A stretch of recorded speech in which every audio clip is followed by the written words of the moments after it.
Your information to the school to be part of our discussion. School television. School radio station. Spoon gonna tell you what is happening in Liberia. Spoon gonna tell you what is happening in Monrovia. Spoon gonna tell you what is happening in Africa. Just to spoon you will know. If the children crying for starvation, just to spoon. You want to get a news update, my brother, to spoon. You want to know what is happening, Moreover, to spoon. Politicians want to make their decision, just to spoon. You want to know what happening in the ministry, to spoon. Yeah, to spoon. Yeah, to spoon. You from Fonjama, Maryland, to spoon. Yeah, to spoon. If you eat keep on graduate, my brother, to spoon. You got a spoon TV, you got a spoon radio, to spoon. Yeah, to spoon. What? Yeah, Rastafari. Kilibamba.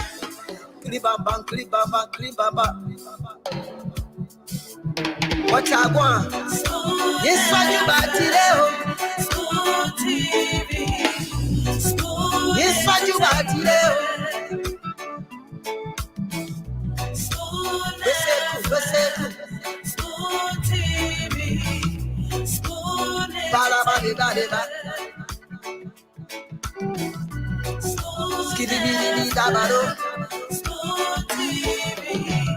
School entertainment.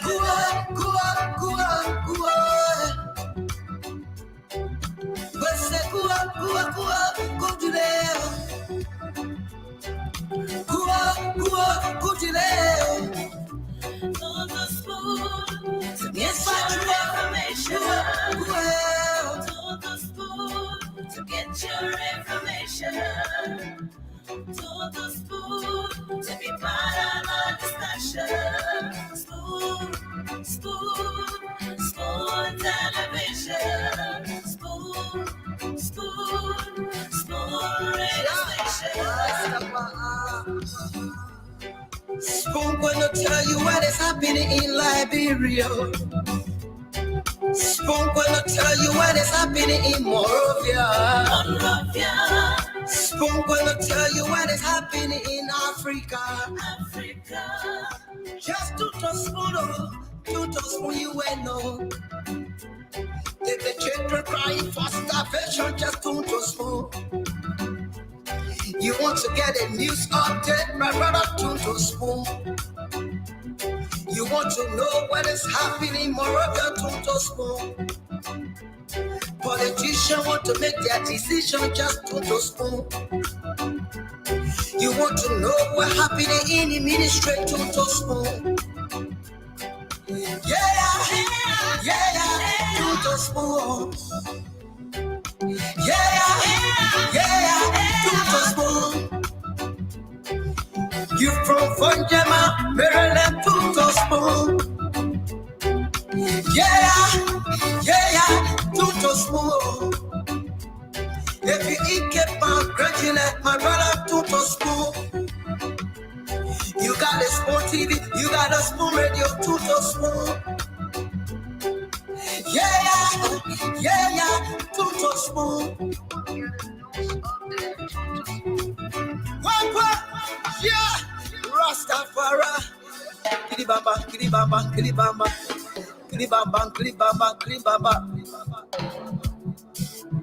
What I want? Yes, what you got today? School TV. Yes, what you got today?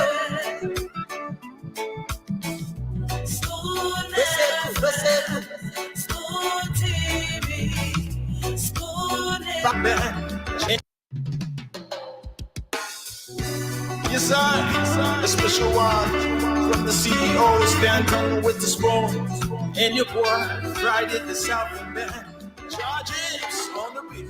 On the spoon to get your information. To the spoon to be part of our discussion. Spoon, spoon, spoon television. Spoon, spoon, spoon radio station. Spoon gonna tell you what is happening in Liberia.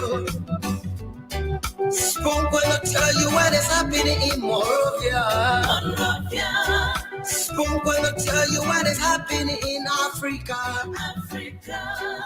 Just to spoon you will know. If the children crying for starvation, just to spoon. You want to get a news update, my brother, to spoon. You want to know what is happening, Moreover, to spoon. Politicians want to make their decision, just to spoon. You want to know what's happening in the ministry, to spoon. Yeah, to spoon. Yeah, to spoon. You from Vonjama, Maryland, to spoon. Yeah, to spoon. If you eat keep on gradually, my brother, to spoon. You got a spoon TV, you got a spoon radio, to spoon.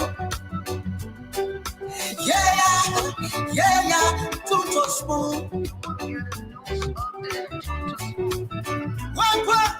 Yeah, Rastafari. Kilibaba, kilibaba, kilibaba. Kilibaba, kilibaba, kilibaba. What I want? Yes, what you got today? Spoon TV. Yes, what you got today? Spoon TV. Spoon.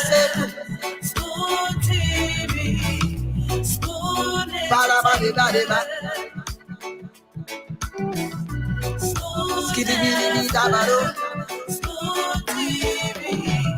Spoon entertainment.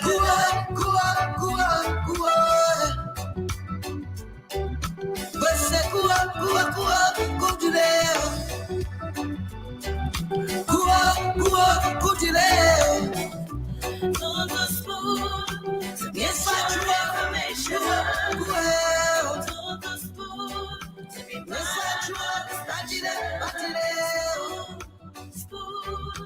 spoon television. Yes, A special one from the CEO, stand on with the spoon. And your boy, Friday the South Band. Charges on the beat.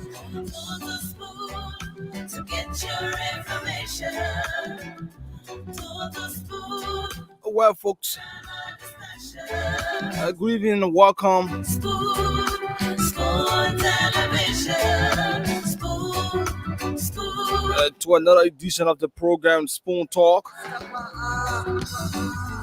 live on Spoon 107.5 FM, Fabric 101.1 FM, Super 95.5. We're also live on Super TV,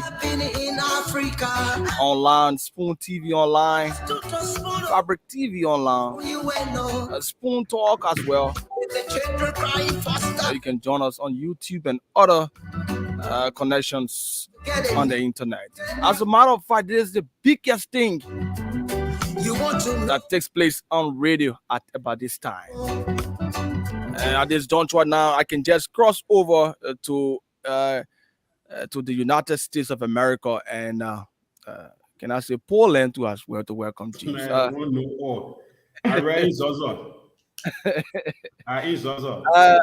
Good evening from my end, Dr. Richardson and my good friend James. You say what you at? In Sosa. How's the weather in Sosa? The weather not too bad. Okay. Okay, good. Aaron, how are you doing today?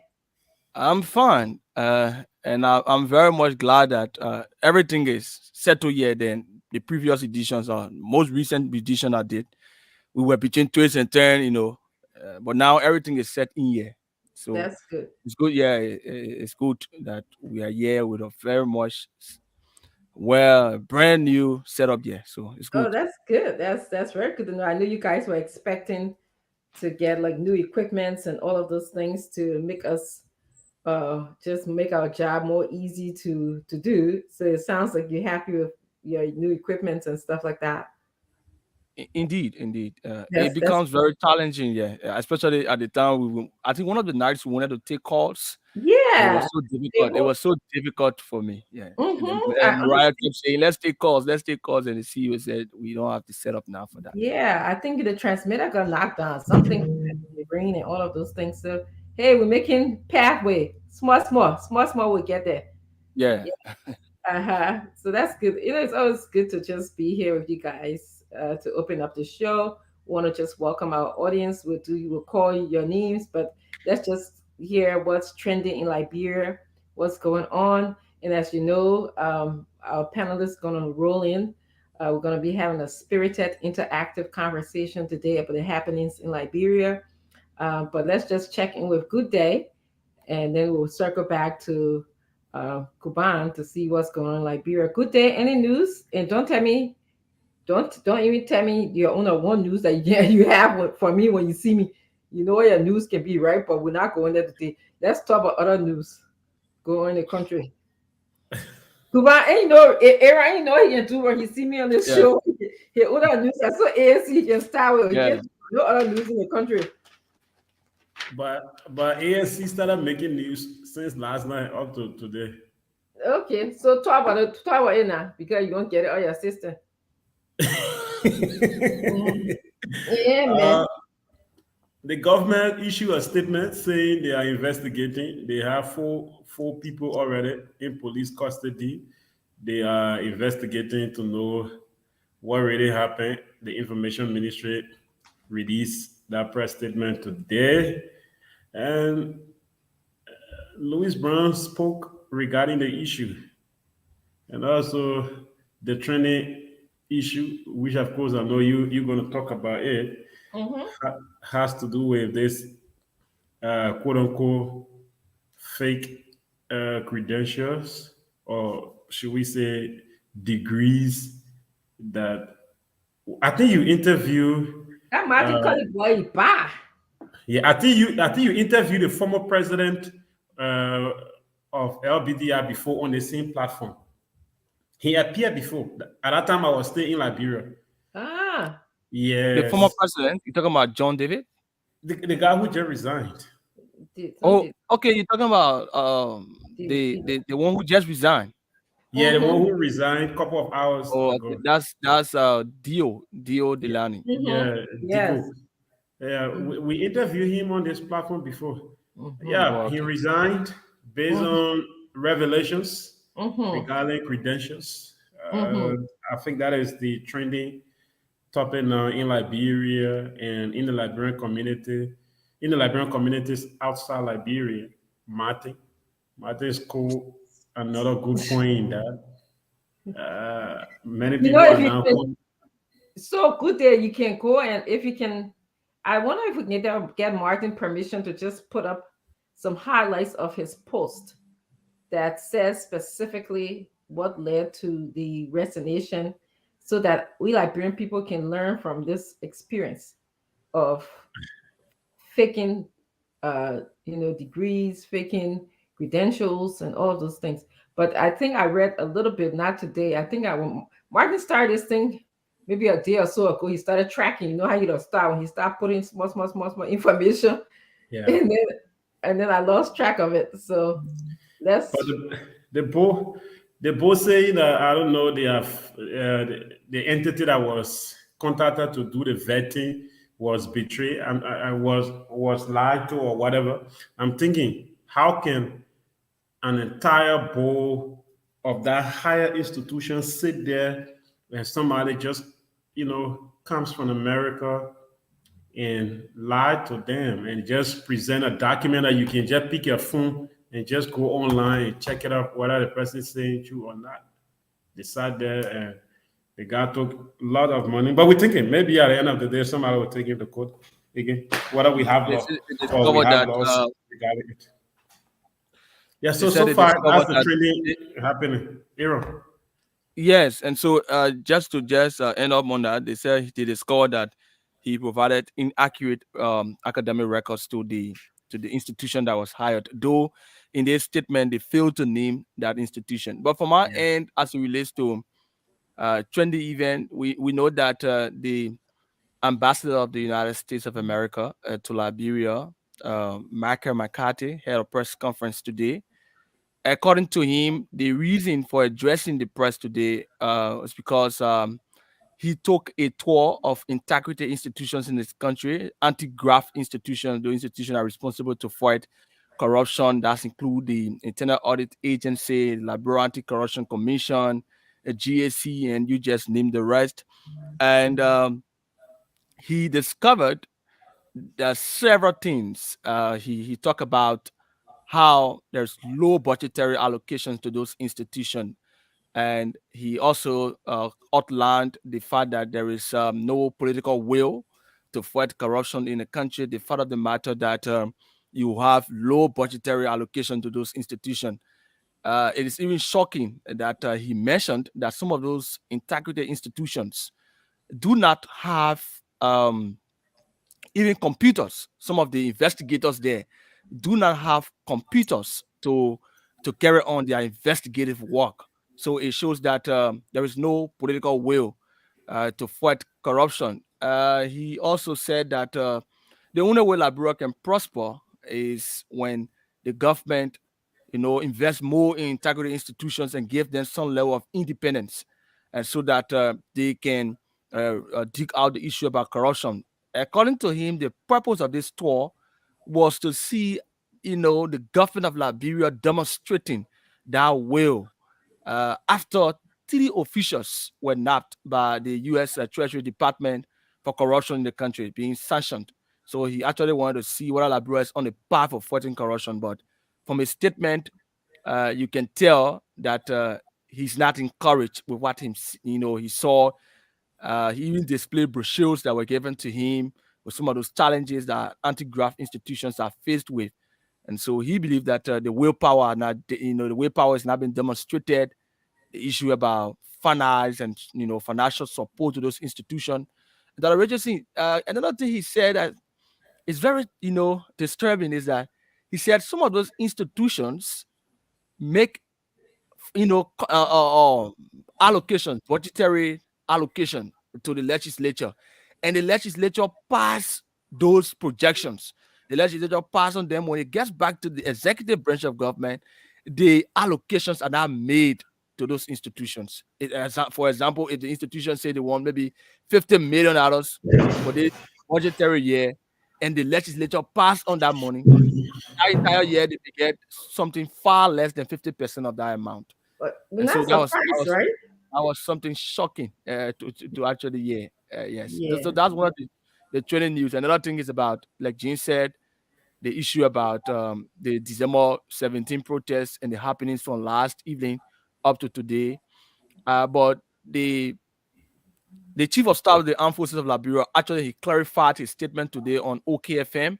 Mm-hmm. uh, he actually said what they would not condone is violence.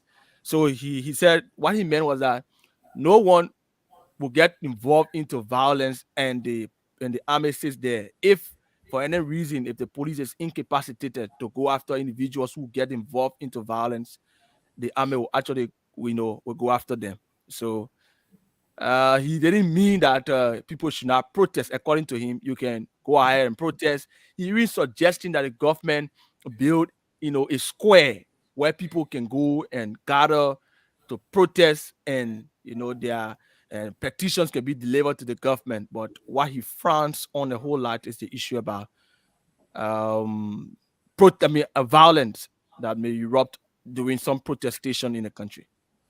That's good. That's good. I'm glad he clarified. And thank you for the update. There's a lot. I mean, every morning, our country is such a developing country, developing, right? That every morning we wake up, we have developing stories. So it is what it is. We got the country that we have. So let's welcome our guests. I don't want to go into the issues too much, but I'm sure our guests have a taste of what we'll be discussing today. We'll wait for all of our panelists, or at least a good number of them to come in, and then we'll begin the show. Anything else, James, you'd like to add? Anything else? What me I get to add when ANC people and Costa supporters fighting already? Oh, really? What happened? Tell me. No, some people say they go and Costa say they will not go, so they gotta play with Anna.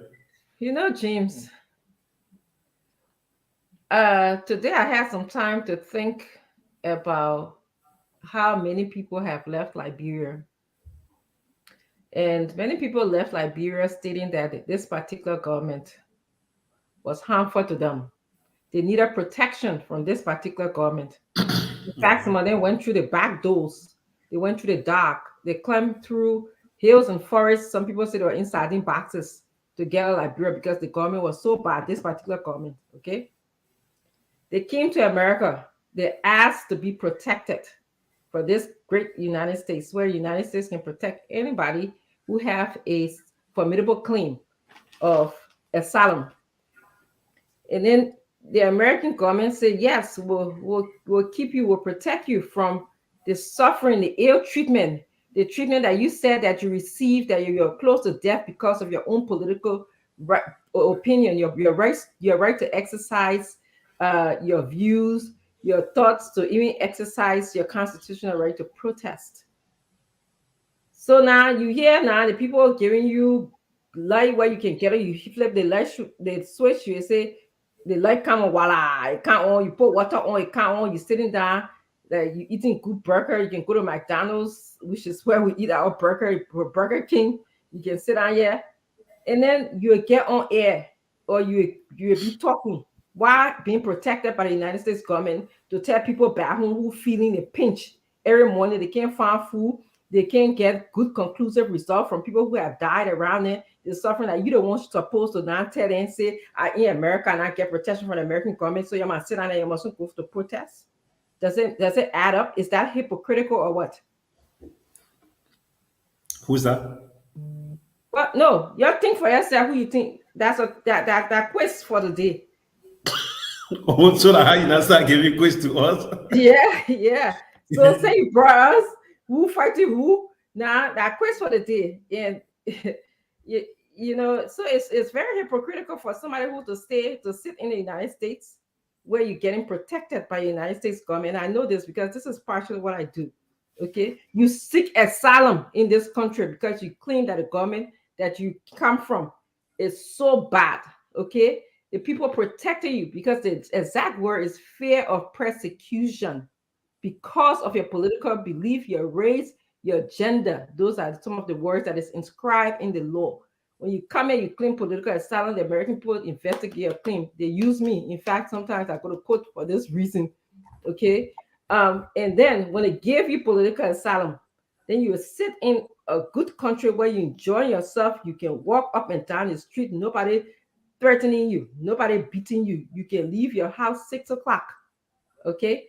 And then you sit down, get us in the morning, you sit down, you be talking to people like, bro, who's suffering? Okay. The people who sometimes they can't find food to eat.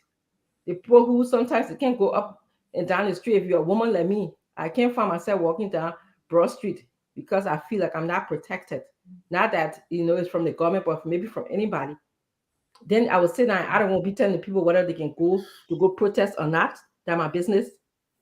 But you think it's really good for civil society institutions and political institutions to collaborate in protest? I'm saying this because other people on the fence would be looking at it like, hey, that man James coming with a political aim, and if Aaron is part of James' political agenda, it means Aaron is not in his civil society mood again. He's now political. Yeah, sometimes these are things other people will be looking at. Yeah. But the thing about it, James, nobody should have the right to feel like they have monopoly over protest, over people's right to exercise the constitutional right.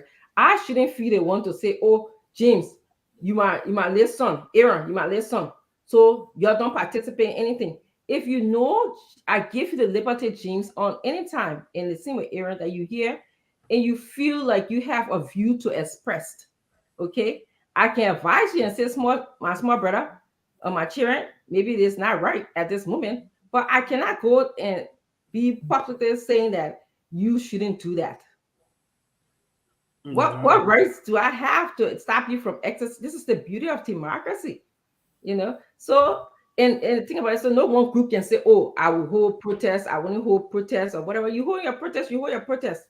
If the people you are like Louis Brown, and Louis Brown said, if the protest for people who feel like they are suffering in our country, if you feel like you cannot go to court and get a good outcome on your court result that you the protest for, if you feel like you can't, you $45 can't take you anywhere during the course of the month that you the protest for, if you feel like you have not been paid money at the end of the month for service that you have provided to the government, that you the talking about.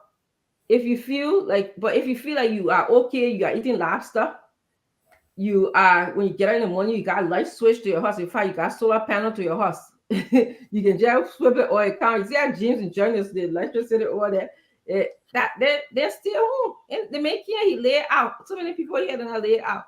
But that's if you feel like you can go to the hospital, if you're not like me, who when I went to Liberia to visit my niece, my 7-year-old niece died because they couldn't find blood. Something as common as her blood type. They had to go and find bikers on the street. I don't know to say that how you can do it there. They had to go find bikers on the street to match her blood type before, when they match it, then they bring it to the hospital because they had electricity to save the blood. Because blood got to be safe at a certain temperature. And in that time, okay, she died. Then when she died, they gave her to my brother to tow her, run her down from the morgue to run from where she died. It's just, so if you're in that place where you feel like you don't got chance to live because money that Aaron said, money that in a budget supposed to go to one institution and the money didn't get there because people play tricks with it, then they rally for you. So that's how it is. But yes, I think it would be nice if everybody could come together and exercise the political rights. But if people don't come together, nobody have monopoly over how people feel and how people express themselves constitutionally. So that's what I think about that. Okay, we hear you, but again, in So everything we're doing, I just wanted to chip in a bit. okay, Aaron. Though that the Richardson has now mentioned the individual, but we've seen protests in this country where political institutions, have collaborated with civil society organizations to stage protests. Yeah, We saw during the June 7 protests in this country, there were several political parties that collaborated, and the politicians, top-notch politicians in this country, joined the June 7 protests, and so I don't see anything wrong with people, political parties and civil society, joining to protest, especially when the issue that they've raised are on the same, they on the same path as it relates to those challenges and difficulties and suffering that they claim Liberians are going through. And so I don't think the issue here is it is because political parties or maybe civil society organizations do not want to collaborate with political parties. That's why someone is preventing, their supporters from forming part of this protest. I think it may be something else, but not that reason, because we've seen on several occasions here institutions like SOUP, the CO, the CDC, COP, the Unity Party, several, even the CPP at the time collaborated with the Council of Patriots to hold that protest that went on. so yeah, Aaron, what you're saying, you're right. Those things happen because They went through bargaining, right? But Costa's point is that did not happen. I cannot just go sit and final last and then expect you to come on, expect the doctor to come on. We all should Oh, go through the bargaining stage, but where we all go sit down to come up with an agreement. We're going left, we're going right. Everybody should turn their eye blue, you should turn it yellow. You know, yes, so we there should go, there should be yeah, there we should should go be through that stage. people part of the planning process of the entire thing Yes, so that they know what they're everyone should going sit for. together to have an agreement. Yeah, it But should not just be a other single people, person making a pronouncement and yeah. everyone just go behind you just say that. Yeah, Hey, seriously. the days of us just sitting one group of people coming up with a plan and majority leading, that is majority following, I think it's over. Even our parents in the home, our mothers and fathers, decisions regarding the home, though they are the highest decision makers in the home, they will still include the children. There will be this family meeting where all of you will sit. Mama will come up with a plan. Papa will come out. And then Mama and Papa will ask and say, oh, Junior boy, what you say? Darling girl, what you say? What's your point? What you think we can do to improve this family? And at the end of the day, we know that Papa will be the man who will take the decision. Mama will be the one to take the decision. But Mama and Papa will get everybody's opinion. So the other guy saying that did not happen. They did not call them on the table. There were no plan. There were no negotiations. You just announce and then I jump up and follow you because you're talking about people dying, people suffering. Should I just join you when I don't know the beginning? No, So, look at it too now, so, Aaron. Look so at it that way. but so is that, do we have to know the beginning? You can tell when you feel hungry, don't you? You can tell at the end of the month when you don't get a paycheck. You can tell it when you go to the hospital, you can't get aspirin. That's something somebody's supposed to tell anybody, right? So, just because you weren't part of a planning process, is that the reason to say that people don't feel hungry? People don't feel like, they can't find rights to eat. They can't find medicine. Their constitutional rights are being stepped down on. Is that just because? So I want us to take this conversation. I hope all Liberians are listening, as we wait for our panelists. There's something about us Liberians that if I'm not part of it, then that means that it shouldn't go on. That's something that we have inside of us that has to be changed, okay? Just because you are not part of the planning process, that doesn't mean that the product is not good. Okay, and that's what we're seeing here. Some people are saying, "Oh, they didn't invite me." Blah blah blah. We're talking about rights. People talking about people trying to exercise their rights to be heard, just to be heard. That I mean, to verbalize how they feel. We're not even talking about like people imposing their will. It's just the freedom to express yourself, the freedom to say, "I'm here. I'm hungry. I'm here. I'm tired. I go to work for 365 days. I only get paid for 6 months, one whole year. I'm here because I can't find medicine. I'm here because I lost my niece in Liberia, a 6-year-old, the potential of Liberia. She could have been anything. That's why I'm here. I'm here because I can't find gas in the morning. I'm here because I can't pay my children's school fee. I'm here. If you're experiencing any of those things, Louis Brown can and map it out here. Then you show up. You don't have to be a part of the planning process. And you're right, James. Yes, there are certain decisions that is collaborative. There are certain decisions at the end, somebody have to lead. There are certain decisions. Yes, you are right. But let's look at it this way, right? Every organization, being political, social, or whatever you may term it, there should be this structure. There should be this structure, right? If the structure of that organization is not well built, or the human being, the CEO of an organization can determine the CEO of the organization can determine the image of the organization outside. The CEO, the man who headed the institution, can determine that image outside to the people. People will know whether that institution is good or bad. At time, let's be fair. Let's be fair, right? While we are waiting the panelists to come, we just tip it on this. The structural part of this entire protest, if you look at it from another perspective, right? If you look at it from another perspective, it was not well structured. It's like I'm angry and I have the number, and then I just go to work one morning and announce that, hey, tomorrow we're going for a protest. When did this protest start? Let's go to June 7th.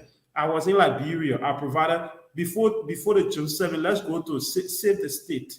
I was in Liberia when the Save the State protest started, and I covered most of the meetings they went for before the protest. This protest was planned. The Save the State protest was planned 3 months to that is 4 months before even they could come up with the date.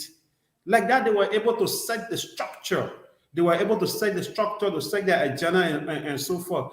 So, like that, you will be able to go out and campaign. Protest is not just because you are a political institution, you want to lead a protest, and when you announce your supporters will come. Let's be fair. If the structure of any organization is not well built, and those who lead it, if they don't know how to put these structures together, at times it will just result to a failure. So I'm not saying the ANC protest is going to fail, but I think it lacks proper structural system. If we look at this, let's go and look at the background of this protest. The protest was announced less than 2 months ago. We did not even hear about it until a major press conference or news conference was held yesterday, and Mr. Brown announced that we're going to stage a protest. We tire suffering. When did we get that slogan? We tire suffering.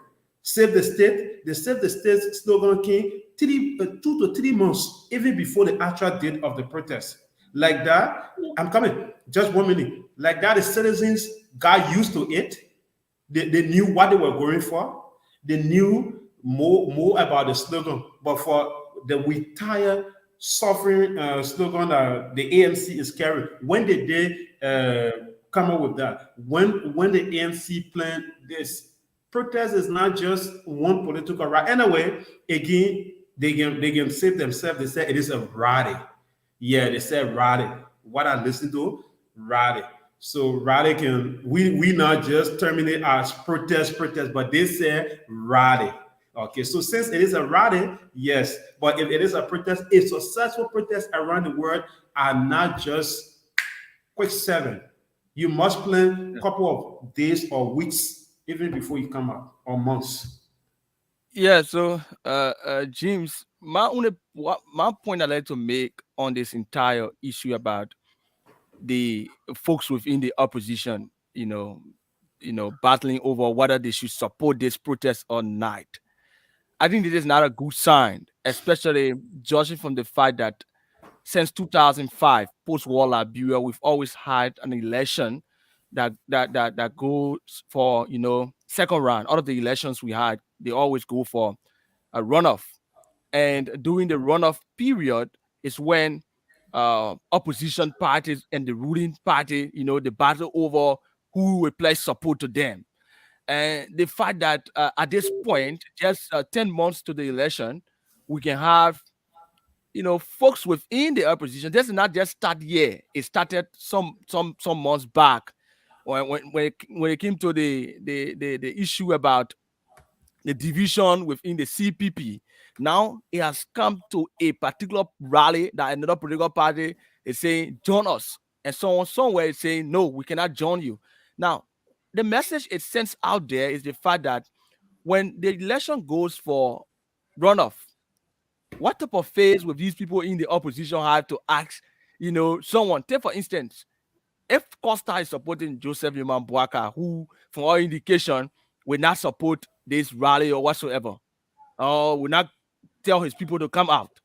If the ANC, did not make it to the runoff, what type of phase will they see? The party people have to tell Kumi, say, support us in the second round, when in fact they were going for a particular rally, and these same people voice it out. I think what needed to be done is that when these things are coming out, it's either you remain mute,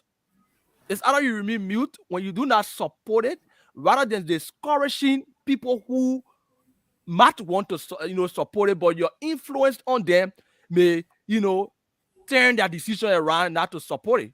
Take for instance, Costa is someone who has a lot of followings. So if he comes out, maybe someone like Senator Dillon or maybe Joseph Newman Boaga comes out and say, okay, we support this protest. We know that people will get in the street to follow the ANC. If they say we do not support this protest, people will get in the street.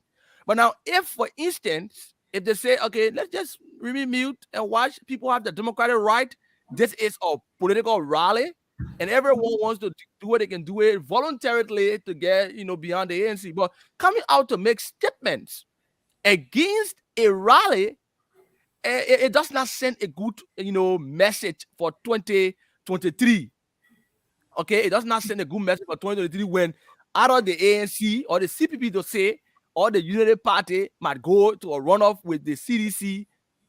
What voice will you not have? What will be the call to supporters of this ANC now that you're discouraging people from following? What will be your call to them to say, okay, come support us? The people may likely say that at the time we needed you to support us just in a political rally, you did not agree. So obviously we will not support you. So in itself, in that form, it's not a good, esteem, there's not a good esteem that they're having. That we will not support this, we will support this. I think some of them who are not supporting the rally, they need to be mute on this issue. Maybe because it's all about the opposition. It's our president. Remains president for the next 6 years, or he's not a president for the next 6 years. So for that to happen, you need to collaborate in the runoff period. But if you create that bad feelings for each other, trust me, it will be very difficult for you to play support, to another person who has already shunned most of your activities and say, oh, my people shouldn't go there. So it's a very difficult decision for them. I think it's not a good sign for the opposition community as a whole, whether the ANC, the Unity Party, the Labour Party, and all of them. But Costa not political leader. And you guys are making really, really excellent points, about the difference between a protest and a rally. I think it's something that you said, James. But I also want people to know that, even if you're having a rally or a protest, people plan differently. Not because I wasn't part of a planning process doesn't mean that it isn't planned or it's unstructured, So that's something that we have to keep in mind.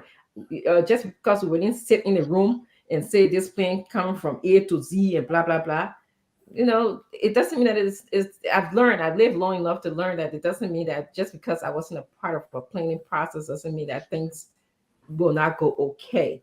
That's number one. And I think I like your idea, Aaron, like, stay mute. The bottom line is that our country is not going the way that we want it to go. That's the bottom line. The bottom line is that things are falling apart in Liberia. For us to come here today and be talking about somebody's making a fraudulent case to be in the academic setting or for a job, presenting a fraudulent document for a job, and nobody, James, you start off, you're saying, and you made a valid point. You said all they could have done was just Googled the university name or something like that. I think that was the point that you made. That tells us something is going on with our country. Okay? And, people can come here and set us the old story, or our country always fell apart. My question is, when are we going to start? What makes us so different from the rest of the other countries in the world that are just improving every day? Every day, good things are happening to those countries. Why are we so different? So that's the point. The point I'm trying to make is, some people, we need to call these people. Sometimes when people say opposition, it gets to me because there are certain people within the opposition. It's not just all opposition that are doing this, and we need to call those people out. Those people who want everything to be their way. They want to get the glory for everything. They want to be, if their name is not mentioned, then it's nothing. What's wrong with sitting in the back? What's wrong with just observing, like you said? What's wrong with just keeping mute? And these people will come up all the time and say, "Oh, I want to be this, I want to be that, I want to be this." That people who can have all the kind of academic fraud, those degrees and those experiences that we can't even we can't even count. We can't even verify, we can't substantiate, because that they think our sheep and not lie already. So when they ready to can't lie, then they get pompous, they get big, because for you to can't sit there and be so, my thing is saying about it's being a hypocrite. You sitting down somewhere, you see the government was bad. You say you have to run and go to a foreign country, to another bordering country, to get through that bordering country, to leave the country because it was so bad to you. There are other people who are experiencing the same kind of badness, whose life are being threatened. Mama. My grandchild is coming here, yeah, mama. Who life, you hear me?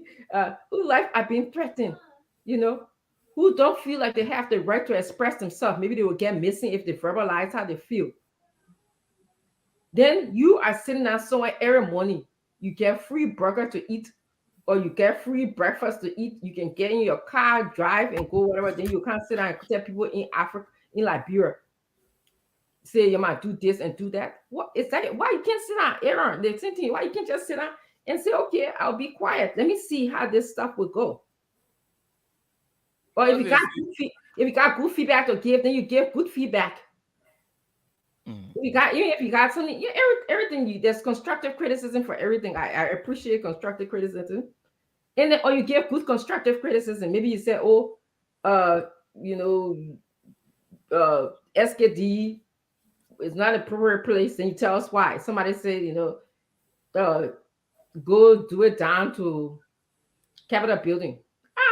That's a feedback. I don't know if it's constructive, but that's a feedback. That's what you would say. That's what you would do. But to just say, "Oh, because I wasn't a part of, or I wasn't part of the planning process," to me, that's not a good argument. It ain't made no sense. It ain't add up to me. That means that you want to be in charge. And we got to get far away from that, because that kind of pompous, that kind of narcissistic, that's what I call narcissistic behavior, is not helping us, our country, anywhere. But let's you guys have brought up some really, really good points. I always appreciate having this kind of conversation with you. I don't know where the rest of my panelists are. I'm waiting for them. But let's just welcome some of our people here who are here already waiting for us. I'd like to welcome Love Flowers. She said that invitation business we here for today. I'd like to welcome Regina Wilson. Oh my goodness, yes, sorry, so why is my computer just... James, can you take off for a second, because one of my laptops just went off. Let me just plug it in.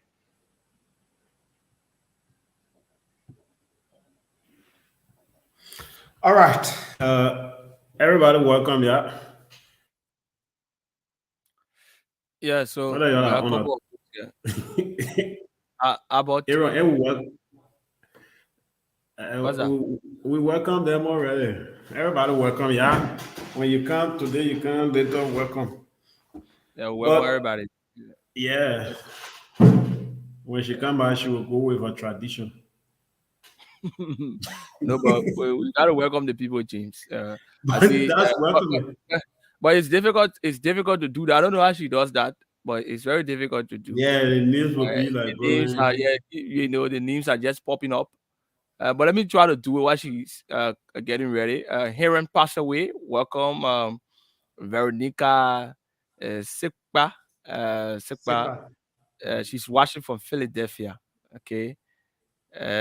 Eugene Harry. I'm not calling the name in special order. The ones that my eyes will see. Now, Daniel Dennis. He said he's watching from Canada. Okay.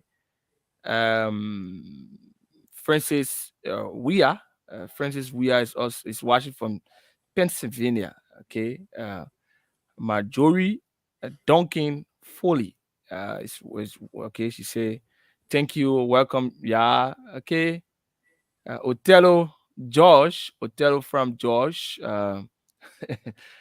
Man Jenny's son.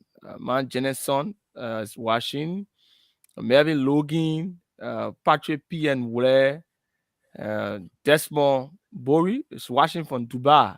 Okay, that's another continent. It's Dubai, the Middle East, right, James? Yeah, they are So in the Middle East. yeah, man, that one skip my eye. So it's man lucky something I don't know. Rich Gross is watching. Mohammed Jallo is watching too as well, and Freddie Frey. He says he's watching for New York City, James. I Now I think want that's to get another. a New York, man. He not I iso think na that's na another son Freddie Frey. doso. I don't think. Fred, he not iso doso na doing because New York. I don't think that is Freddie Frey. I know that. So, That's him. The Cummins Sabbath team guy. what's the name that you call for them? You got a name for them. I don't want to call it. Oh You can call no, attends pas, I did that. I'm a piqué. He's talking about side out, do you? He's talking about side out, do you? Yeah, let them go. They pass. Yeah. Thank you, Aaron and James, for welcoming our guests. Our guests are really important to the show. They get to participate here on Spoon Talk by commenting and writing their thoughts and how they feel. So I really enjoy welcoming them, making them sure that they are part of the program.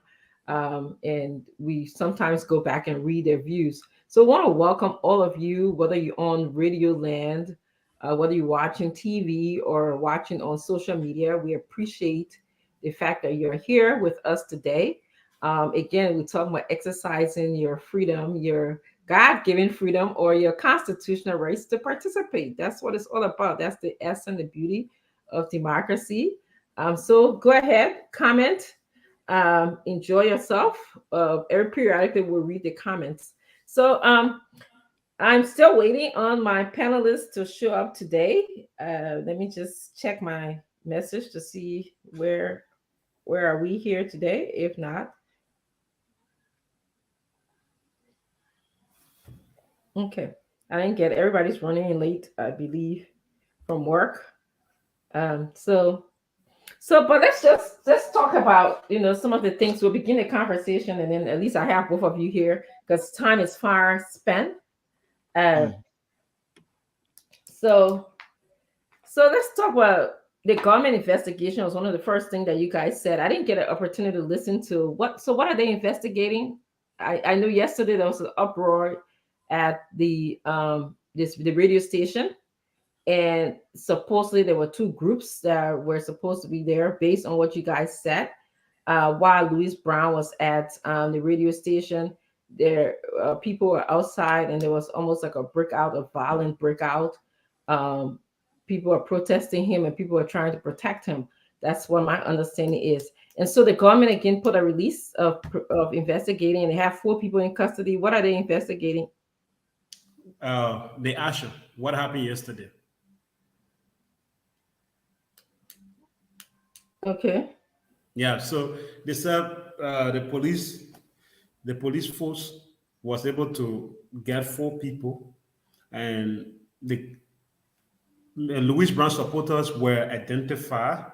That yes, another group was there defending Louis Brown, and the other group, they did not name them, or they did not indicate which political institution they are from. And again, in the release, they did not tell us whether the 4 people, quote unquote, who were arrested are from the ANC or Louis Brown support base or from the other side. But all we know, 4 people were arrested, and they are currently undergoing investigation. We hope in the coming days the funding will come out. And the government also mentioned in our press statement that they are not in support of violence, specifically when we are nearing the electionary time. They will not support anyone who is intolerant. They will not support anyone. They are against that. Everyone should have their space to exercise their freedom of expression. You should not go after another man because he is expressing his view or whatever. So So do we yeah, think, and I'm sorry to interrupt, is that what the government investigating? Are they investigating the fact that people came to the station to intimidate Mr. Louis Brown? Is that what they yes, invest? yeah. Okay. Basically, that is what they are investigating. Why Louis Brown was attacked Mhm. because he was expressing his view. Why Okay. people had to go there to attack him. So for what led to them going there, they are investigating. We hope the police folks will be able to come out with their findings in the coming days. Yeah, that would be a beautiful thing if we get to hear, the result of the foundings. And also, the thing about it is about founding is that it serves as a deterrent for other people, so that people can say, "Listen, this happened, and you will bear these consequences for going out to intimidate somebody for expressing their views." This is a narrative of at XYZ time, four people came in. This is what they were saying to intimidate Louis Brown. We don't tolerate that in our Constitution. Um, and and then when we move forward, it just serves as a deterrent that people will not do that again. If they're going to do that, they will do that in a way. There's nothing wrong if you have like a placard, you want a paper, you want to carry around on the sign saying, okay, I oppose this. You can do that in a way that is not violent, you see. But if you go and start acting rough and causing problem, hitting cars, destroying people's property, that's crossing the line to me. That's really crossing the line. Yeah, so the ANC that at least today we attended a press conference with Mr. Louis Brown, and he's Mhm. alleging that these were orchestrated by the government. You asked the question, what are they investigating? I think that the police should be investigating whether this was planned, whether it was a planned, protest outside of the radio station's facility, and another thing is that if it was planned, who planned it? Was it orchestrated, like Louis Brown is saying by Jefferson Koji and other folks of the ruling CDC? And then those are some of the questions. Why would they want to, plan such protests? But what I can say is that there are some loyalists of political institutions that do some of these things on, based on their own volition, based on their quote unquote, loyalty they have to some of these political institutions. They go after people who they deemed to be criticizing, individuals they are loyal to. So they will they will go after them, try to harass them, intimidate them, even when those things are not sanctioned by the individuals they claim to be supporting. So these are things that they need to investigate. So if the police can, arrest people, they need to investigate who orchestrated the protest. How did it all happen?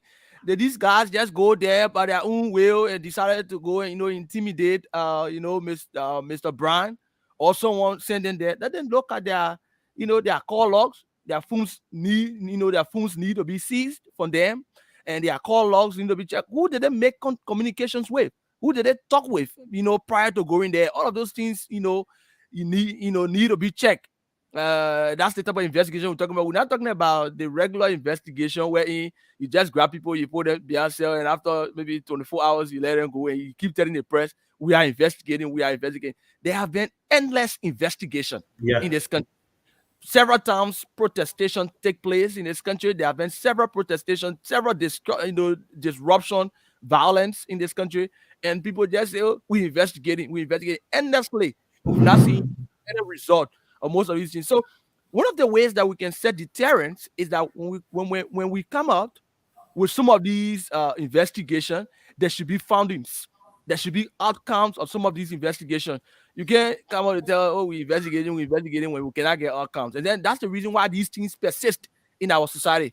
People go about, carry on more protest, carry on violence in the country, and they believe that they will just go to jail for 24 hours. Someone will go and free them. And this thing is not unique. It's not unique to government supporters. It's all over opposition folks. We've seen times wherein even people from the opposition will carry on acts, block the roads, and they are taken to the police central prison. And after some time, they are free, and Yeah. they are forwarded to court. Even if they are forwarded to court, there is no outcome of the case. What's the issue about those guys, the CDC, COP?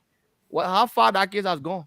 And so some of the guys even They are have still investigating. they are still investigating. They are investigating the There should investigation.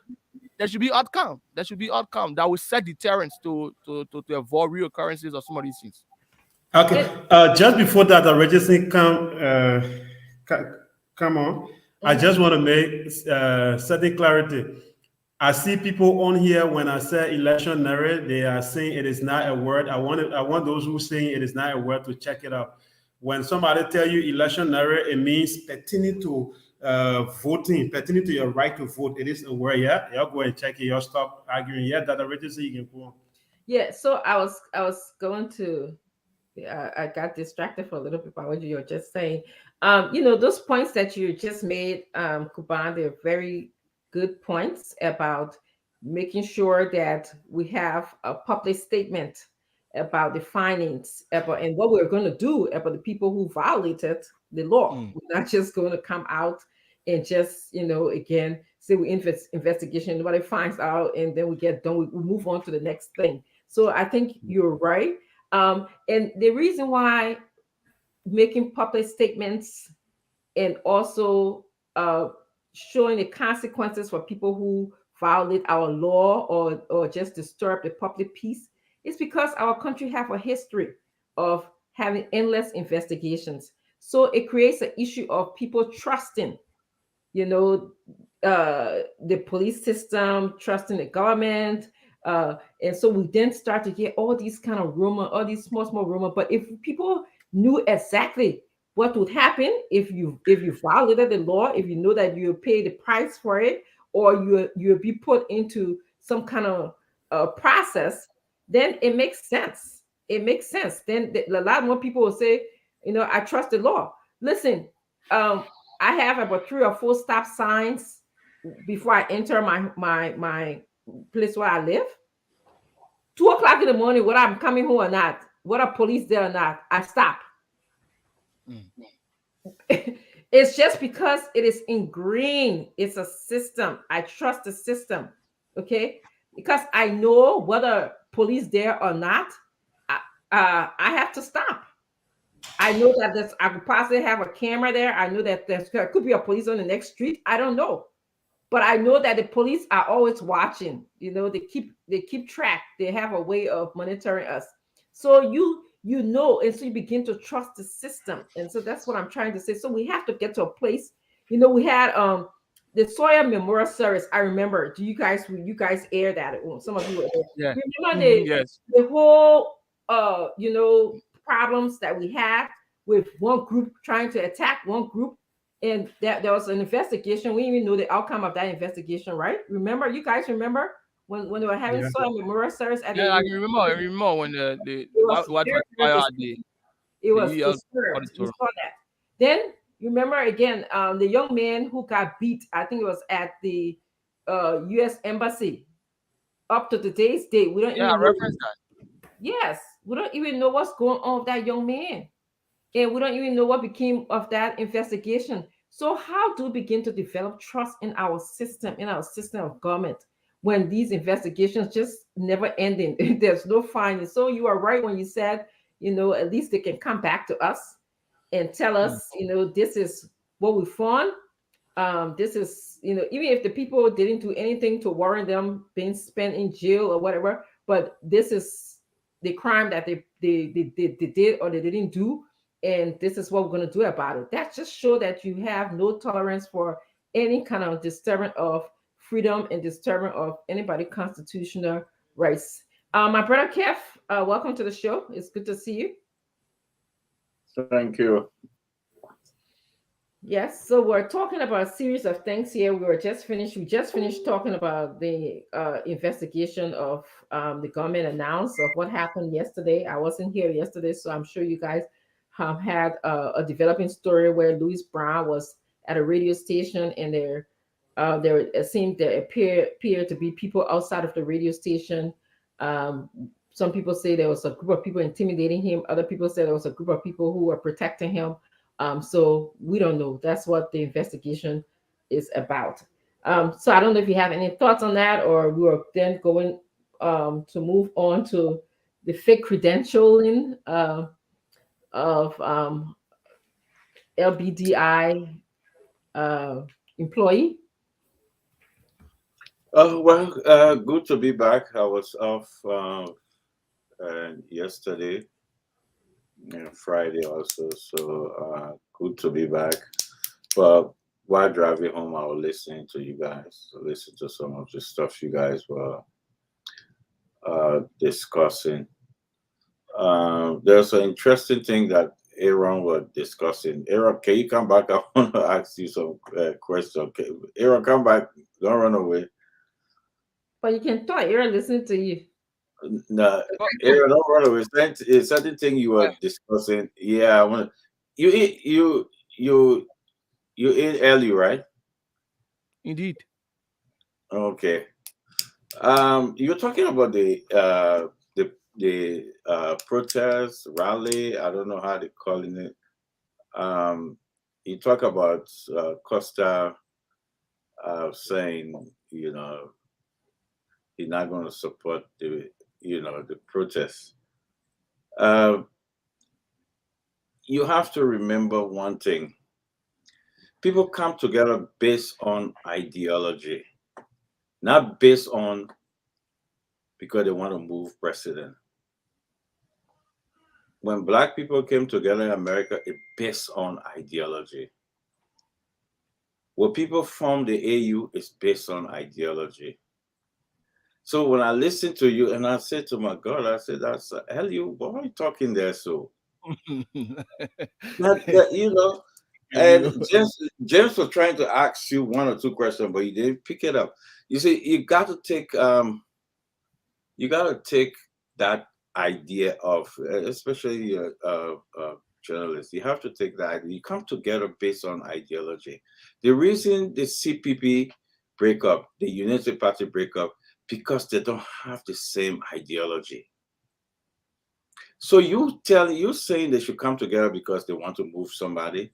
No, you don't come together because you want to move somebody. You know what you're doing? It's a recipe for disaster tomorrow because they will fight again.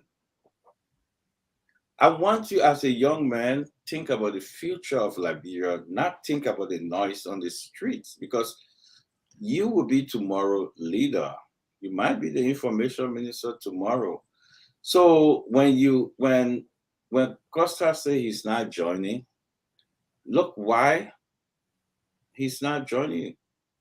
You remember, I think it was a December protest that Costa called for. One protest, Mr. Cummings said, I'm not part of that protest. He said it. Because at that time, I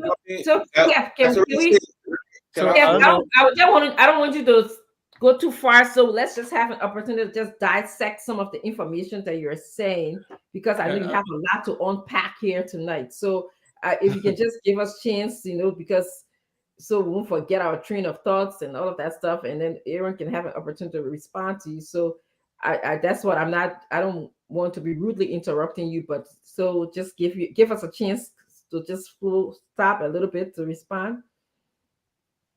Go ahead. Is that okay? Yeah. So I think that what you said about ideology is not a bad thing. It depends on what people are coming together for.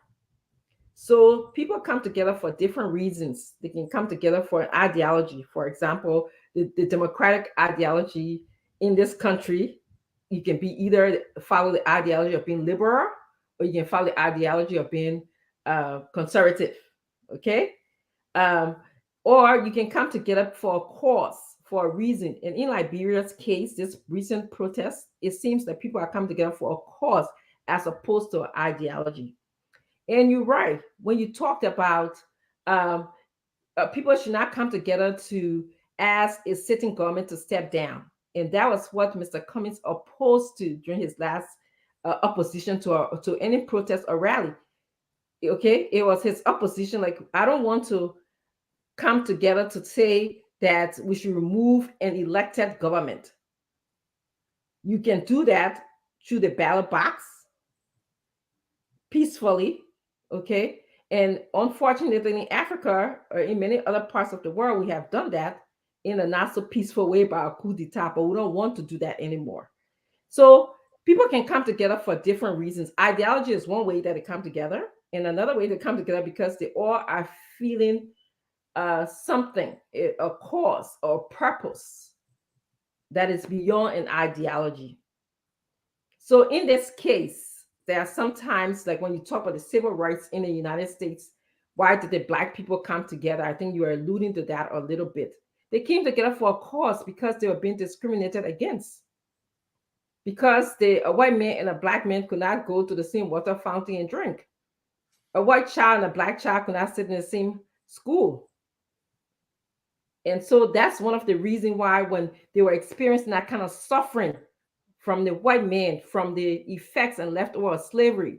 And that's why they came together to have the civil rights movement in this country, which went through a period of time. It didn't just start and end one day. It went through the entire, almost until 68, around that time.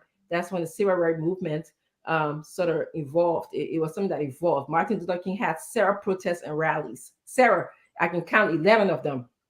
Okay, so that's what I would stop here, and then maybe Aaron. Aaron, I think your explanation when you explained earlier, I think you heard me. You guys saw me. I had a smirk on my face because I was actually impressed with. I was like, wow, I was impressed with your way of thinking. So I just wanted to let you know that I thought. Can I just finish what I was saying? Yeah, go ahead. And then Can I just finish what I was saying? I was in flight. I thought you were going to ask me a question, Dr. Richardson. But I was just going to just make some to stop you. I thought you were going to ask me a question. You see, Aaron, my brother, they have what they call the white supremacy in America. They're standing up, say, for freedom, white freedom, the white country freedom. But the American people saying they are the wrong messenger. You cannot be a white supremacist and talking for freedom. Trump took a picture of one of them. It's a hellfire. Why? Within the Republican Party, some of them disagree. Folks are saying Louis Brown, who were part of the destruction and suffering of the Liberian people, how can Louis Brown become the face of our people that are suffering? I want you to look, even if you are young, Aaron, go back and read our history, how we came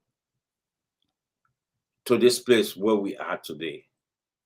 Some of us were fortunate to live in Liberia where Liberia was doing better.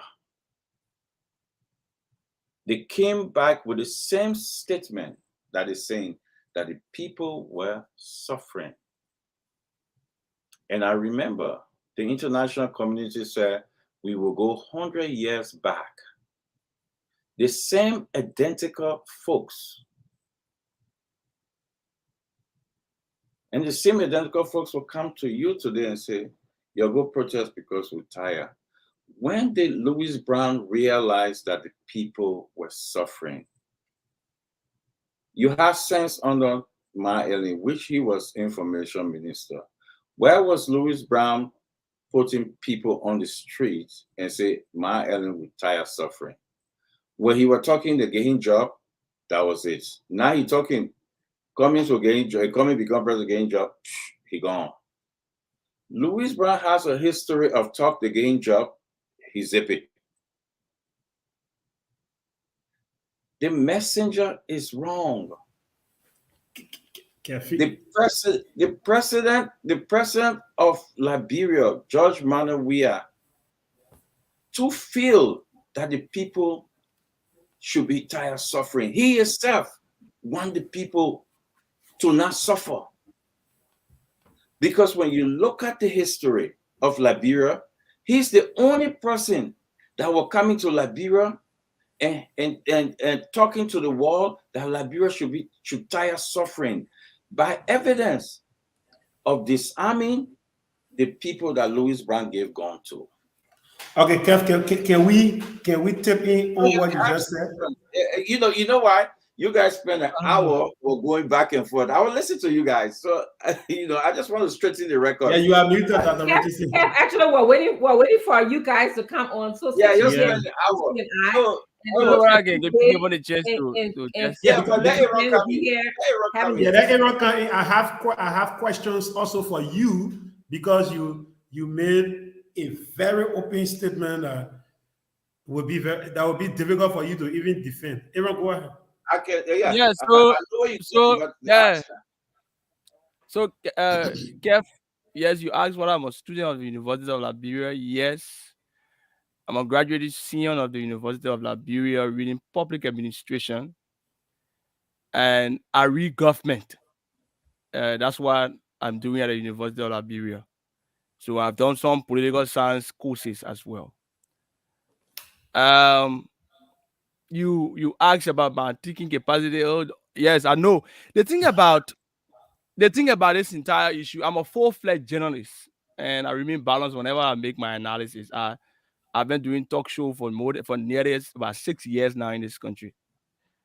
The point I was making is the fact that ideology you talk about, they are, when you look at the political dispensation in our country, there are two divides that you put it, two sides.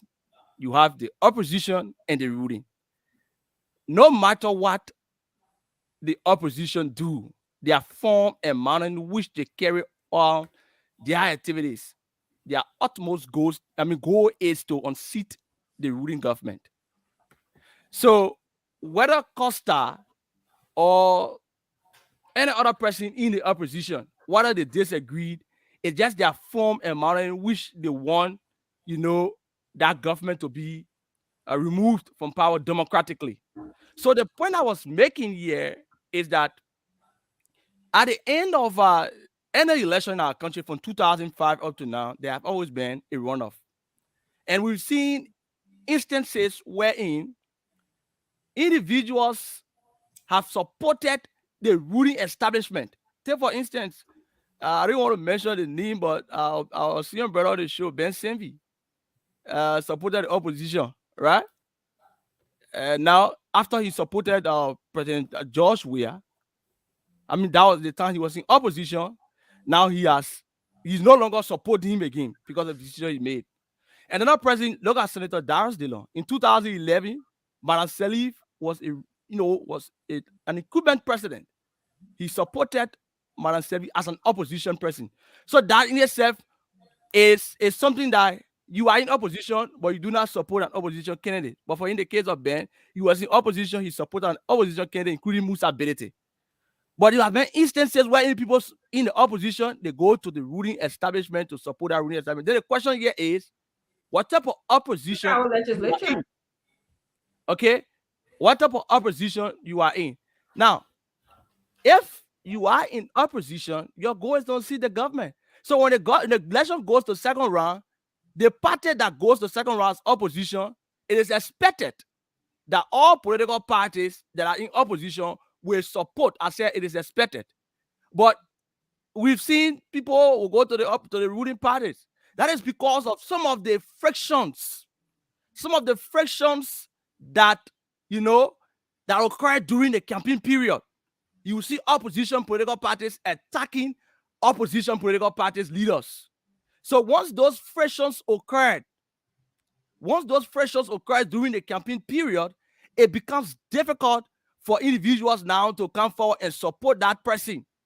So that's the point here is, if you claim to be in opposition, when opposition is doing something, either you remain mute or you just maybe make a constructive criticism. Make a constructive criticism, or you don't make a criticism. Can you finish, Kev? Let Aaron finish, and then James gotta come in. Okay. I think you're wrong. Okay, for your point. Kev, hold your point. Let Aaron finish, So, and then yeah, so you don't make maybe a damning statement against the very opposition that all of you are fronting. All of you are fronting for the same reason. It's to unseat the government. Whether it just depends on how you demonstrate your ideology. All of you have a single objective, but it just let's demonstrates protect how Aaron on the show, Kev. Hold on, Kev. it just demonstrates how you. Aaron, please end your thoughts. There we go. It just Aaron, demonstrates how it just is different is how wrong. you implement You yours. don't want to unseat. Aaron, you don't. Put there one of the comments. You don't want to unseat a government because you want to unseat a government. But you ask democratically, I'm not talking about. Yeah, I'm coming. Go ahead. You say you want. Yeah, but Kev, basically, when they say opposition to a government or to any situation, when you are opposition to that, you want to get rid of that situation. If I'm opposition to Kev appearing on Spoon Talk, my major goal is to get Kev out of Spoon Talk. Okay, let's go to that's the problem there. That's the big problem there. Yeah, so let's go to what you were saying about the wrong messenger for the right message. Mm-hmm. I think CDC should not even be talking about wrong messenger when it comes to people who were part of the generation that destroyed Liberia. Because let's go, the lead warrior in our country who is today behind bars, whether is the vice president or the running the second boss in the CDC. She's the second boss in the CDC. Okay, Louis Brown. Who was Louis Brown? I'm not backing him though. Louis Brown was an advisor to Taylor, right? Security advisor or whatever advisor to Taylor. We agree. Joel was the one who President Taylor used to go to before going for war and say, darling, today we're going to attack Banga. We're going to attack this place. And she would say, baby, I love you. May God protect you. You go out there and come back. Today, she's the vice president. Should a member of the CDC tell anybody about war? They should not even talk about wars. Seditions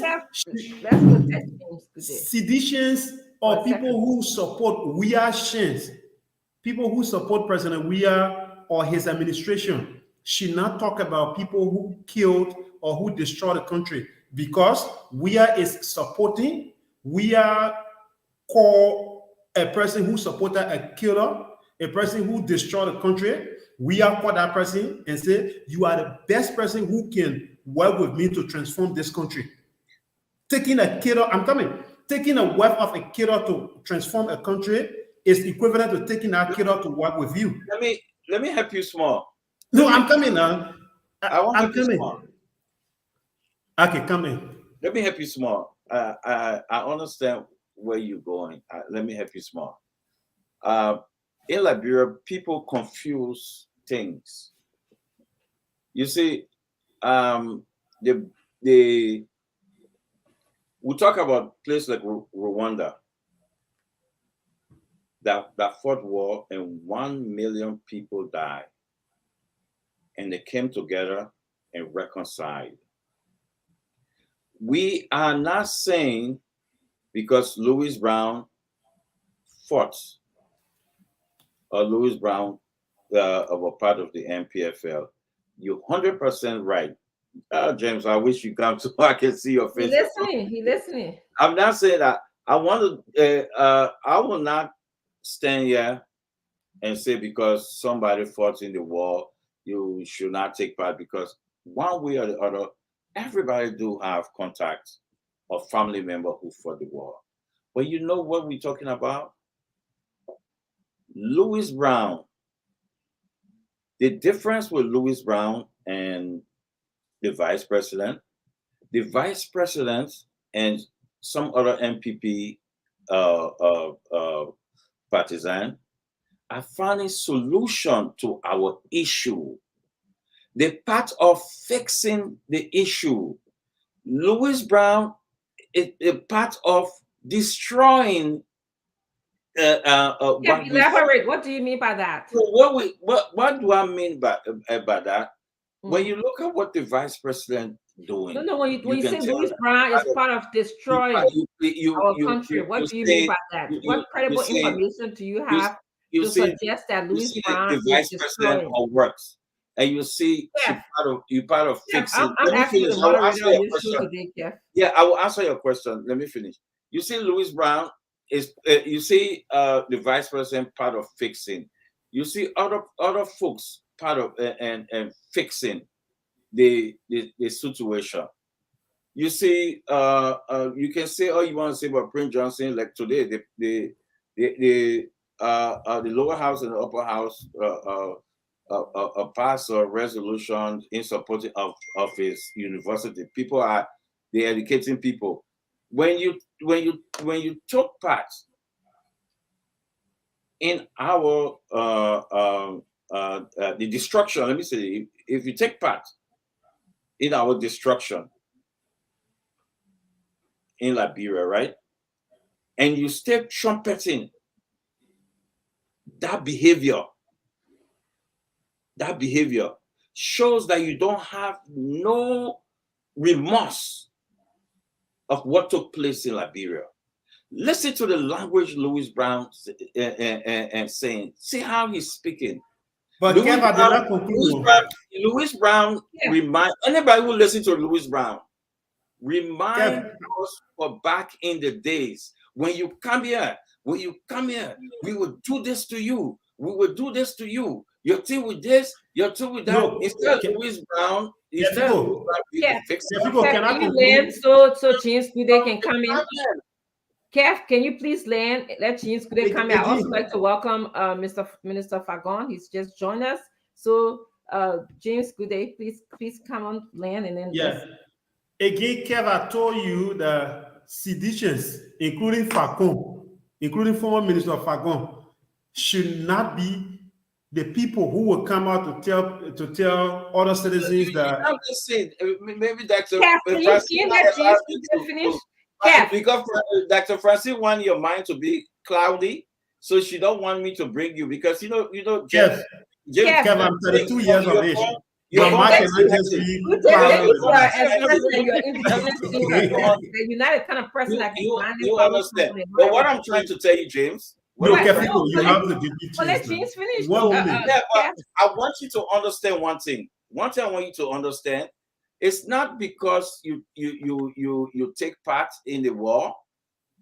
It's what you're doing to fix. No. Okay, that's forget about your problem. And Louis Brown is on the wrong side. Kev, hold on, please. Okay, Kev, I'm coming. Go ahead. Kev, I'm coming now. You're talking about statement. Let's go back to Ellen regime. We have seditions who said they were going to give the president better Liberia. That person, that person did not take part in the war. That person did not take part in the war. That person did not take part in the war. I'm sorry, I don't have control audience to I want you to talk about people who took part in the war. Let me ask, does anybody have a mute button here? Because yes, because I don't have the mute button. This guy just disrespecting the entire show. If you have the mute button, let everybody get time. You cross your time, you mute. Yes. I'm not going to sit down for this. I'm serious. No, I agree. I have a lot to do. Washington, D.C. is calling. I totally agree with you. I should be packing for Washington, D.C. right now. I totally agree with you. So just go ahead. I gave you 2 minutes to respond. Yep. So just to conclude, I basically came in when Kev said Louis Brown, Mr. Brown is the wrong messenger for the right message or whatever, just to let him know that CDC is working with people who collaborated with killers yesterday, people who killed yesterday. They are within the CDC, working with the CDC, and they are sitting on the top of the table and their hands are on decks, quote unquote, helping the government or helping President Weah to change everything. You have the city mayor. The last time we listened to him saying, talking something about bloodbath, this, that, if you do it. And again, like the CEO and most of you said on this show, people who support you will be moved when you make statements. The last time we saw people attacking protesters at the American embassy, we went back and we listened to a statement that came from the Monrovia City mayor talking about no one will be allowed to protest here. Let's go back. Just recently, before Mr. Brown could come up with his, after Mr. Brown's press conference, Koji said they will not protest. They will not happen. We will not allow that to happen. Who knows? Maybe some of those guys who were listening said we're going to move because our leader has spoken or our leaders already spoke. We just have to do what they said. Sometimes leaders have to know what they're saying, most especially when you are in the lead or when you are leading the country. In our Loma tradition, we have a parable that says you cannot invite a stranger to fight on your rest farm. Basically, that means you are the government. You cannot encourage people to continue to destabilize your governance.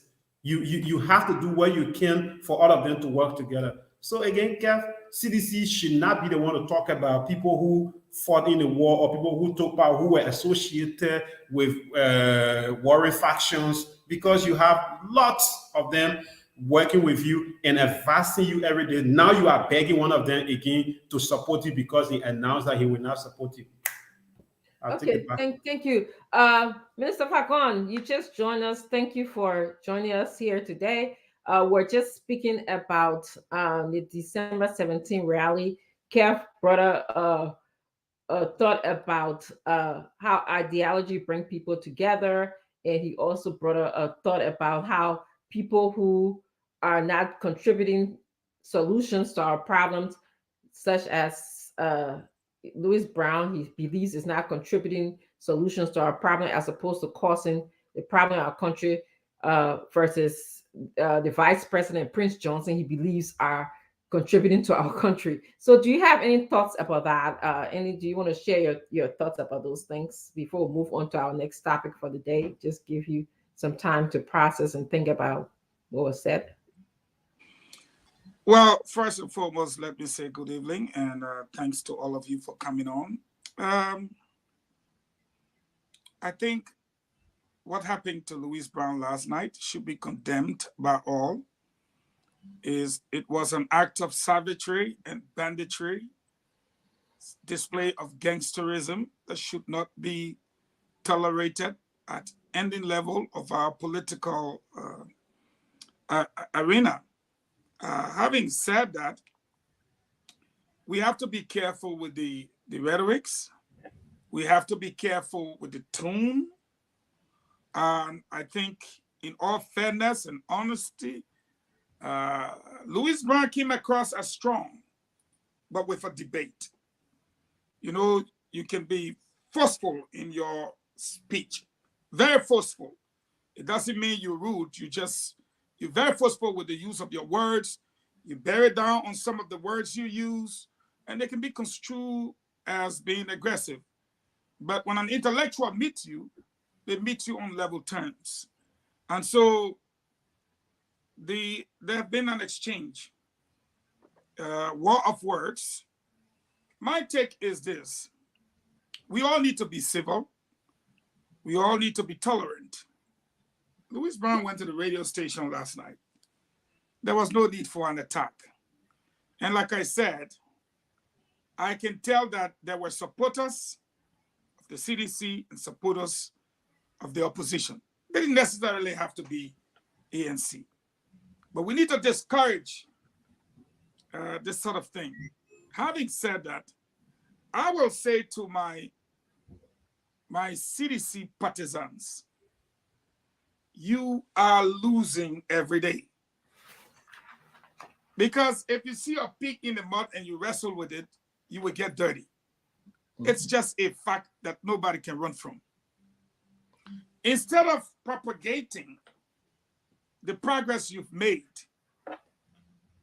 you are now running behind to defend statements that if you decide to push your agenda and your platform and your successes, then you force the opposition to defend. It's easy. But I will say this: I don't know where my friends are coming from.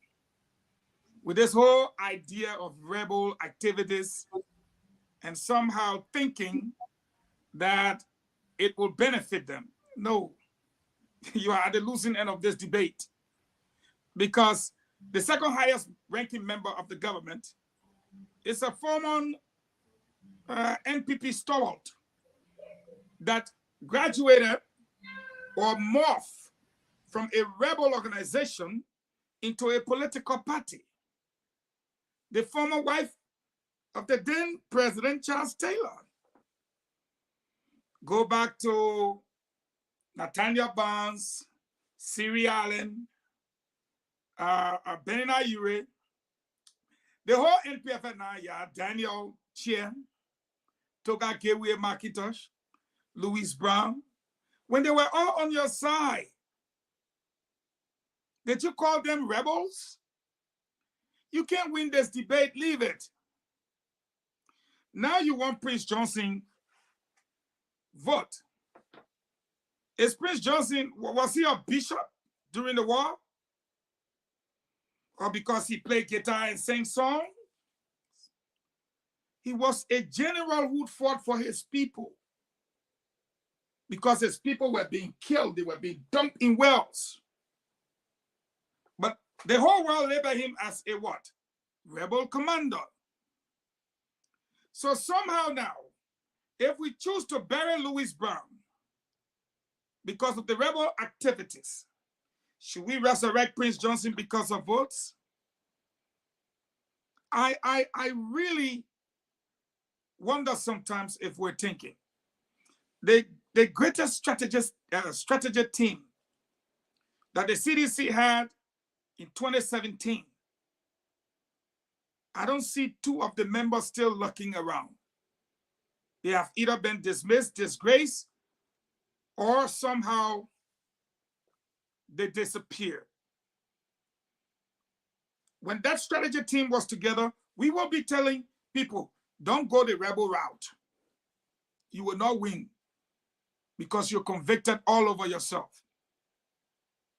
Let us sit down and look at the issue.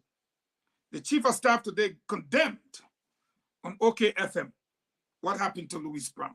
We should do the same. We should do the same. And I want to say this in my closing. The sooner the CDC realize that everything that's happening today, they did it and even did it worse when they were in opposition. But that they should take solace in the fact that when they were doing it and they did their share, they did it with politics in mind. And most of them were beaten and in some cases killed. Who there knows this story? But since the opposition been doing it, the step down campaign, they bring back our money, the 16 billion, the 25 million mop-up, January 6, June 7.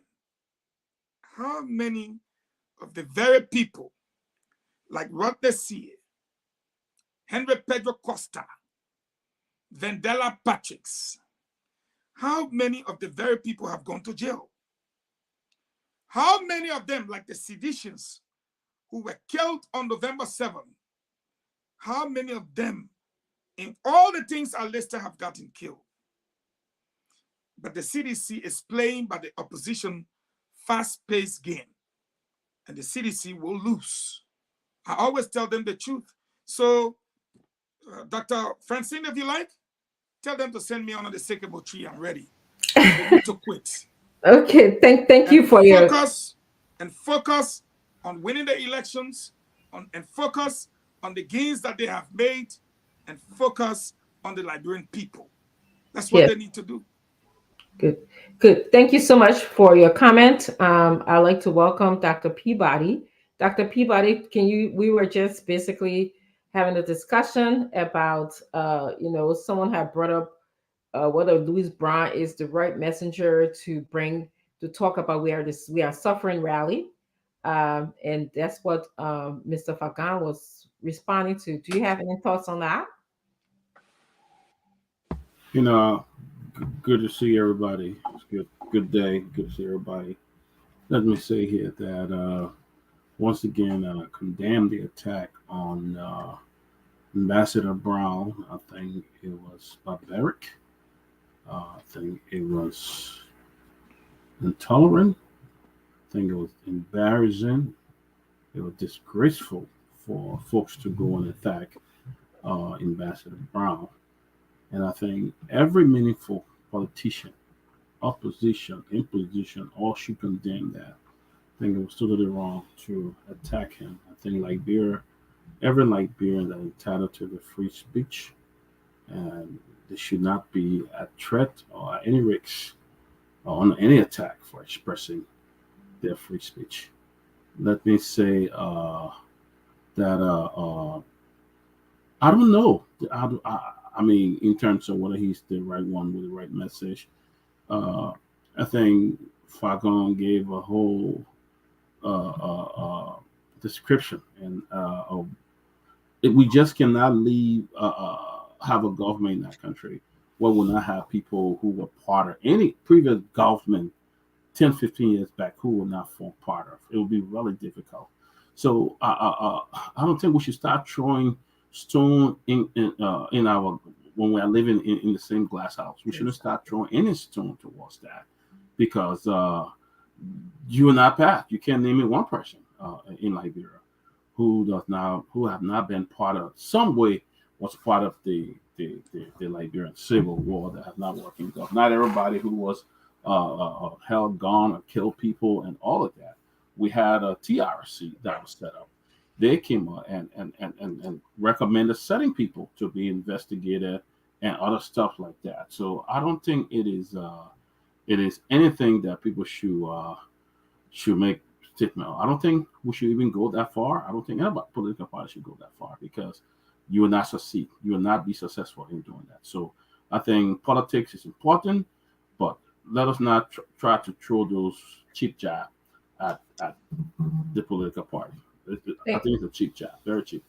Thank you, Dr. Peabody. I'm going to circle back to you, Kev Hassan. Do you have any final thoughts before we move on to our next conversation? And James, I wanted to ask you, do you have the U.S. Embassy comment statement that they made today on video so we can hear that and then move on into our portion of the program to discuss what the U.S. government said today? But I wanted to play that first. Do you get it together? Okay, thank you. Okay, go ahead, Kev. Well, if anybody, because when I came on, all I was saying, if Louis Brown the right messenger, nobody talk about. I did not talk about the attack on Louis Brown. I did not even speak on it. We're talking about the protests. That's what we're talking about. I did not even speak about the attack. I was on the show yesterday, but I listened, and I will go with what Dr. Peabody and CEO said yesterday. You don't have no evidence that member of this government or this government send people to attack Louis Brown. I think anybody who will preach that kind of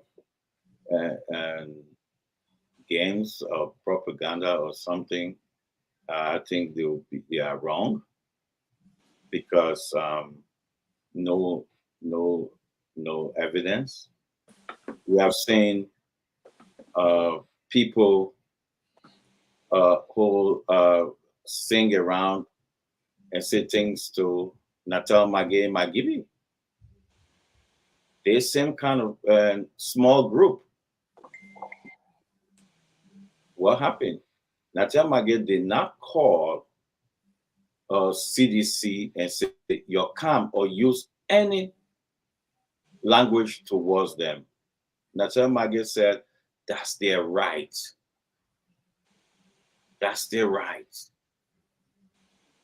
They did that. Small group did that in Magibi. We saw that tape. But Louis Brown said, "Your come here will teach your lesson. Will do this to y'all." And they called some member of the ANC who went on the scene and attacked based on the instruction of what Louis Brown said. You remember, Louis Brown's first statement, he said, "What happened on July 26th, if it happened again, we will teach you a lesson. We'll go after you." We saw the display of Yeke Koluba, stuff that he bought to go after people, weapon he displayed yesterday. It's a member of the ANC, Tim Cummings, to go after people. We all knew. Okay. All right, Kev. Dr. Richardson. I'm just asking you to please land. Enough minutes. You did not stop him. This is a show of everybody's view. Let me speak. I barely go far. You stopping me. I see you often. No, I'm not here to support your agenda or neither Fagon agenda. Let me speak. Because that's not what you're here for. I'm giving everyone at least 2 minutes to speak, Kev. So you did right now it's 5:18. Kev, it is 5:18. I'm going to give you until 5:20 to finish. Which means I'm giving you 2 extra minutes, just so you know. But the people need to understand, because that's fact. Yesterday, Yeke Koluba showed weapon to go after people. Louis Brown said on the previous speech, not today's speech, he said on the previous speech, he said, "What happened on 26th? We will go after people. We'll go after y'all." He attacked. He said that. So what some of us saying, not because if somebody attack, nobody will back the attack on any Liberian. And I don't think the government will attack any Liberian, because it's not in this government. And Fagon have made that case before. He made that case for almost 4 years that this government is responsible enough not to attack people. So this government there's no history in this government to attack people. But what I'm saying, wrong messenger for Louis Brown. If you still trumpeting the same behavior about attacking people, that's what we're talking about.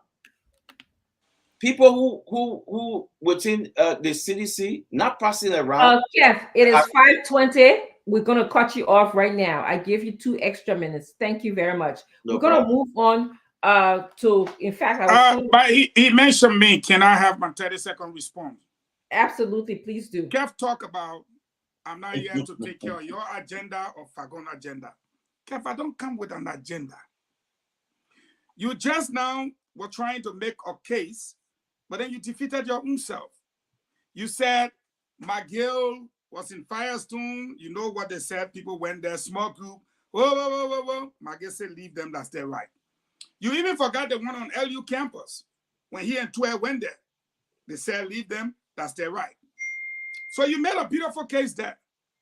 So the other people came outside, and according to you, it was the ANC people who came and started attacking them. But that now you admit, finally on this program, that there were 2 rivals group.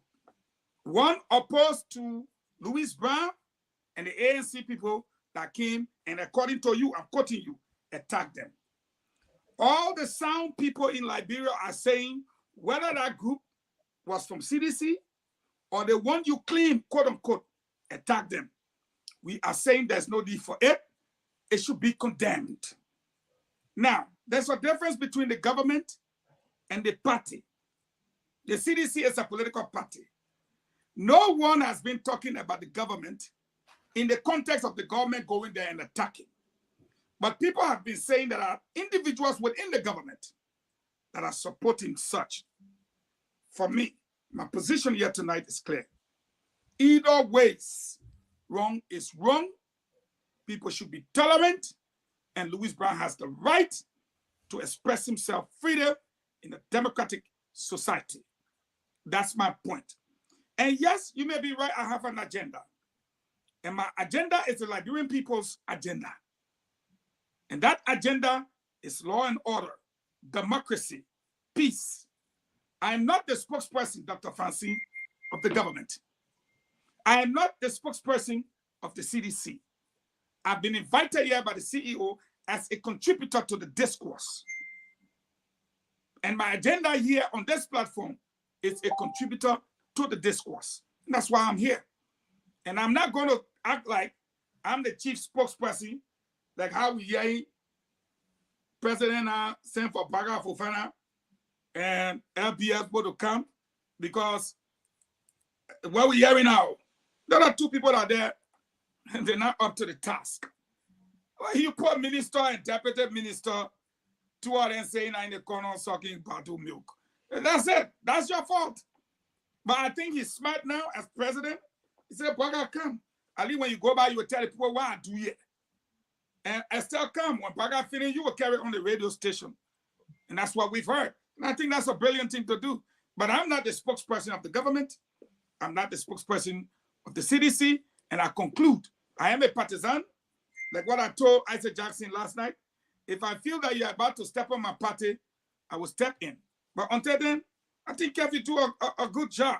Whether the party is gaining or losing, none of my business. If they thought you're capable, that's it. Yeah, I think that I heard both you and Dr. Peabody condemn violence in the country, yes, especially when it is towards someone who's expressing their views or requesting that people join them to a rally or a protest. We don't think that, and I join both of you in thinking that that does not help our democracy, our developing democracy. It doesn't help at all. It goes against our constitution.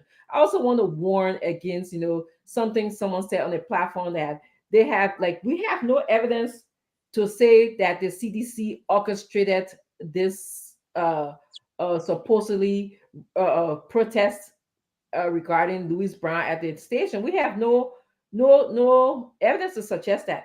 Just that we can say we have no evidence to say that Louis Brown called ANC people to come.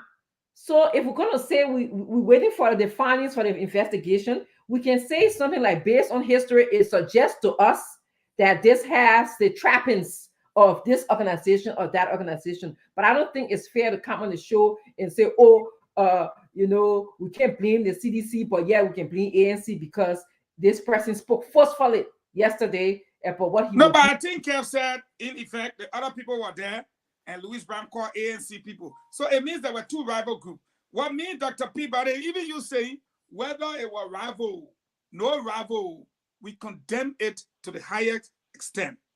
There should be no need for violence in our modern democracy. That's what we're saying. And what I'm saying, Mr. Fagon, is that I don't have any evidence to say that Louis Brown called anybody. Right. I never saw his phone record. I was not there. I don't know. Just like I will not have any evidence to say that Koji. It was CDC people. Exactly. I was not there. So to come on this show and ask for evidence for one group and then don't ask for evidence for the other group, I think it's been ingenious here. Okay. So let's move on. If it's okay, let's talk about what the American government said today in Liberia. And James, if you're listening, can you please play that clip for us? The American government spoke today. The ambassador spoke today. So let's just hear what the ambassador said, and then we can also talk about our views on those issues. James, are you listening? I beg you, please don't waste Mr. Fagon time. He thought he had to be in DC today. No, I'm not going there today. You didn't know. I'm packing my things tonight. They'll be in DC. Yeah, and maybe I will just go see my brother Kev for a little bit. Yeah, why not? You guys can go eat dumbo together. No, I'm not fighting Kev to go anywhere. It's dangerous. Okay. I'm coming. I'm working on it. Okay. So in the meantime, as Good Day is working on, let's just talk briefly about academic fraud in the country. We heard today that an employee, a top official at LBDI Bank, resigned today because he was caught presenting a fraudulent document. And I think it's important for our young people. I want to just ask you guys your lesson learned from what you heard today. So Dr. Peabody, we'll start with you. What did you think is important for our young people to know? What message did that send today? I mean, my computer trying to. Okay, let me just cancel this. Okay, good. Let me say this. I think, firstly, I think a big institution like LBDI, I think they should have a system like the human resources system to track credentials, to be able to verify people's credentials. Because when I read that article, I was wondering how will a big institution like that sit down. I mean, when I read this guy, Delaney, the first time I read that, I'm like, whoo, this guy is really smart. I mean, it talked about he worked in China with a bank in China. He went to school. Man, he have a long list. And I saw it. I was really impressed of his selection. I was impressed, like one of the best we ever had, But how long does it take to verify? In America here, it's easy. You can just sign a release and your university, or now they got the clearinghouse. You go to clearinghouse in the United States, you pay some money. It can even tell you about whether this guy attended or did not. Or you can even request your transcript from clearinghouse, or so. But why would institution like LBDI sit there and don't even verify this guy credential? And then you give him this big job as president, CEO of a major bank in Liberia, one of the surviving banks of Liberia, the Liberia own. You sit there and did not verify this guy credential, and you promoted him to the high position. I think it's bad. It's fraud. Because the thing is, I can tell anybody you cannot fake a credential. One thing will happen. When you get to that job, you may not be able to perform. You can fake it all the way you can, but when you get to that job, you may not do it. But I think that's a norm that folks have in that country. Other Liberians, they want to fake document, they want to fake academic credential that they didn't earn, they didn't work for, and they're getting jobs. That's what we see in our country. There are a lot of misplaced people because they made fake credential, and it's very easy. We saw Darlington being rejected at the Railway International Airport. Those are simple things that people could have just verified. Hey, Darlington, there's a document here.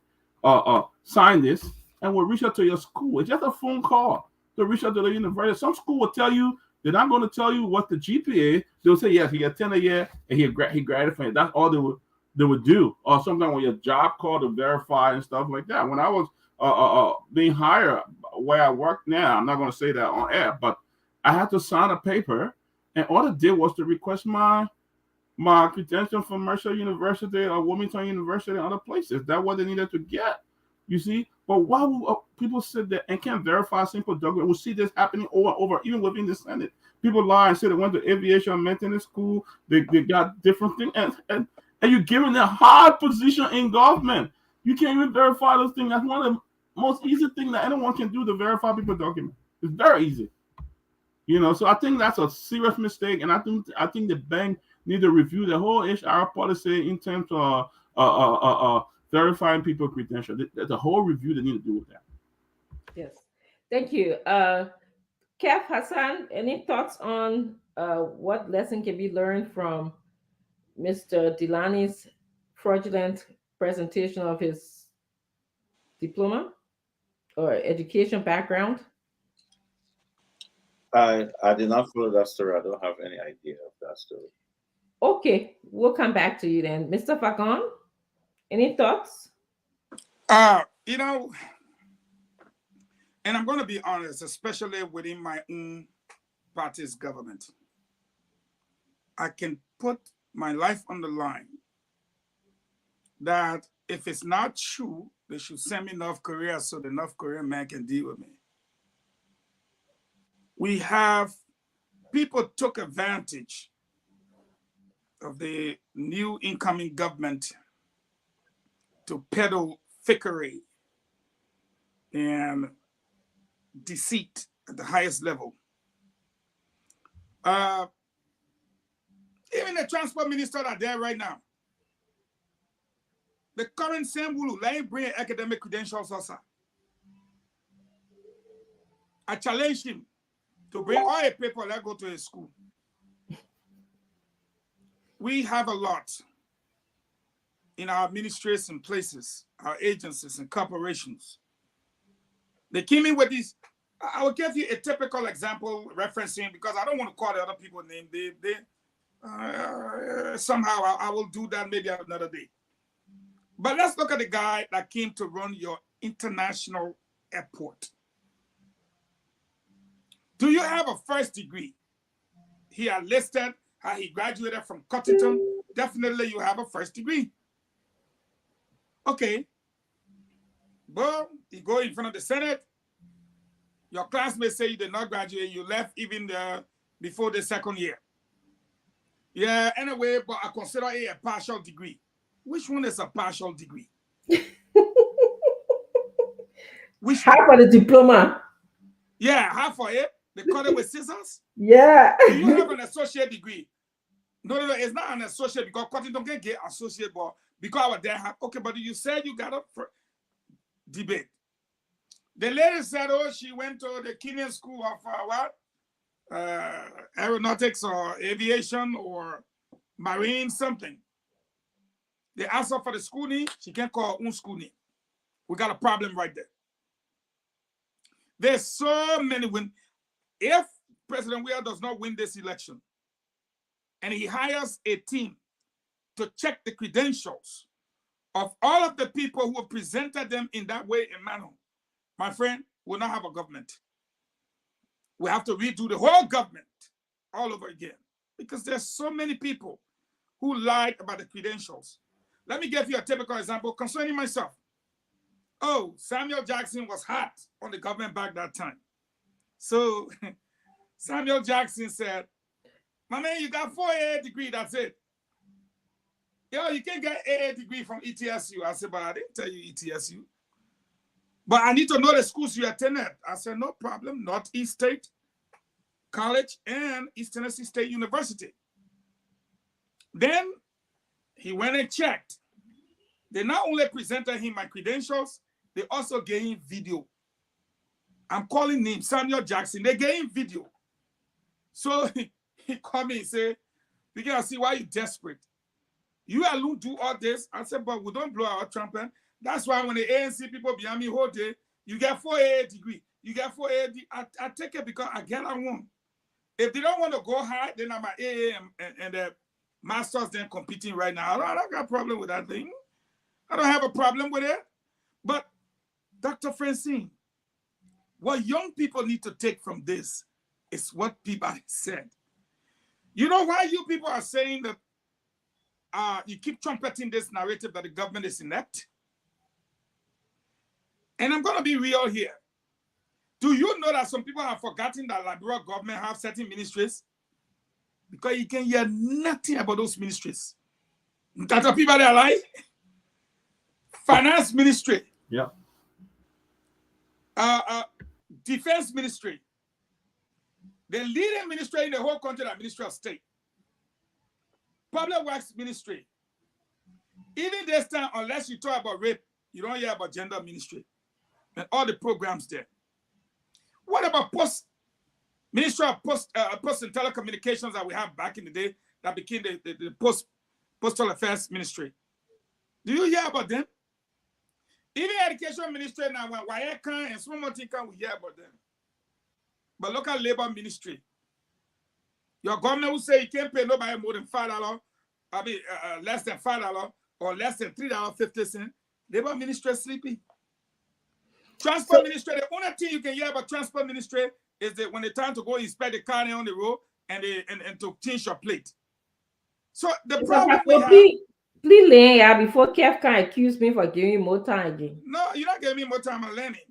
The problem we have that you guys are trumpeting the narrative of ineptitude is simply because people peddle their credentials, and when it's time to do the job, they're looking up to their deputies to complete the task. Lessons learned.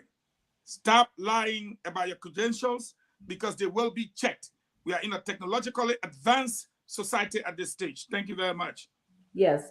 And I'd like to give a special credit to Martin K. and Cully for breaking this news. He's the one who makes sure that all of our officials documents that they are presenting are accurate and they are effective enough to to sustain the job that they do. No, you know why I'm laughing? Somebody said they from Georgetown and they got their ear poked, and Samuel 12 did not obtain a master from that Georgetown.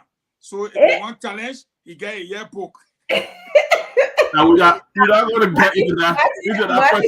Cully, I hope you are watching. You want to keep skin tonight. Why you want to do no, we're not going to go into that part. Cully, I hope you are watching. They got another case for you to investigate up there. The same one can investigate me too, Martin Cully. So whenever you're ready, let me know. I'll give you the name of this university I graduated from, and then you can verify my credential. and you guys, I think we can say some lesson learned here. It's a beautiful thing. This affect our country in the last run. This man was being paid. He was getting tons and tons of dollars from the Liberian government. Now the question is, what's going to happen to him, and what's going to happen to the people? If this was Ghana or Nigeria, he would be arrested and he would be charged and forwarded to court. Exactly. But this is Liberia. It's so sad, Dr. Francine. Yes. You finish, you did. It's fraud. It's fraud. There's no other way to put it. It's fraud. But this man now, if you check on 5th Street tonight at the cigar bar, on 5th Street, this guy there puffing cigar with top government officials and security people. But you know what I can't get over? He rather put that resume together because I read it myself. Oh, yeah, I read it, yeah. And I'm like, what an exemplary young man. I'm a man because when I read Harvard University, yeah. Oxford University. Yes. Yes, those were all his resume here. And you think what's going to deter people from doing it? The guy is at the cigar bar smoking cigar. But he just one out of 100 that they have caught. Of course. He just one out of 100 they have caught who have made up on their resume. And as I said earlier, this is not easy thing for people to do. Set up the MSA here could be your point. The MSA in America, other countries could be your contact point to go to those different universities and verify people's degrees. It's very simple before you put it, And another thing, so if this guy at a bank could lie about his credential, bank is transactional, So they need to go check the money.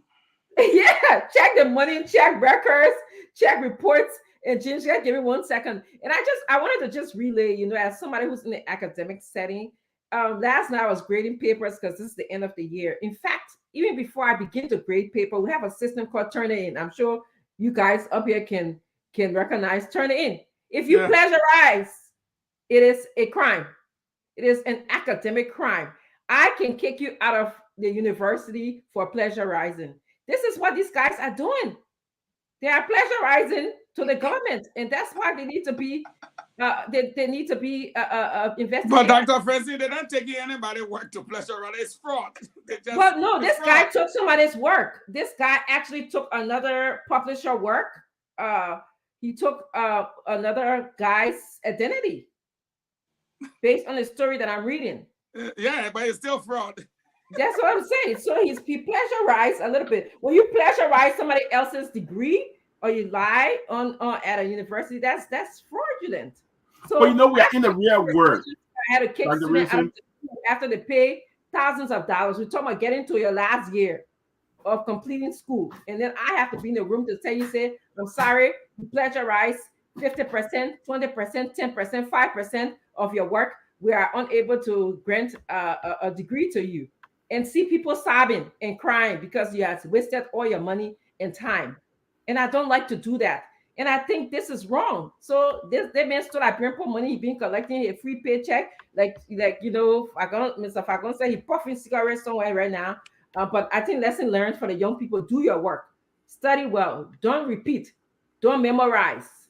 But I think next time,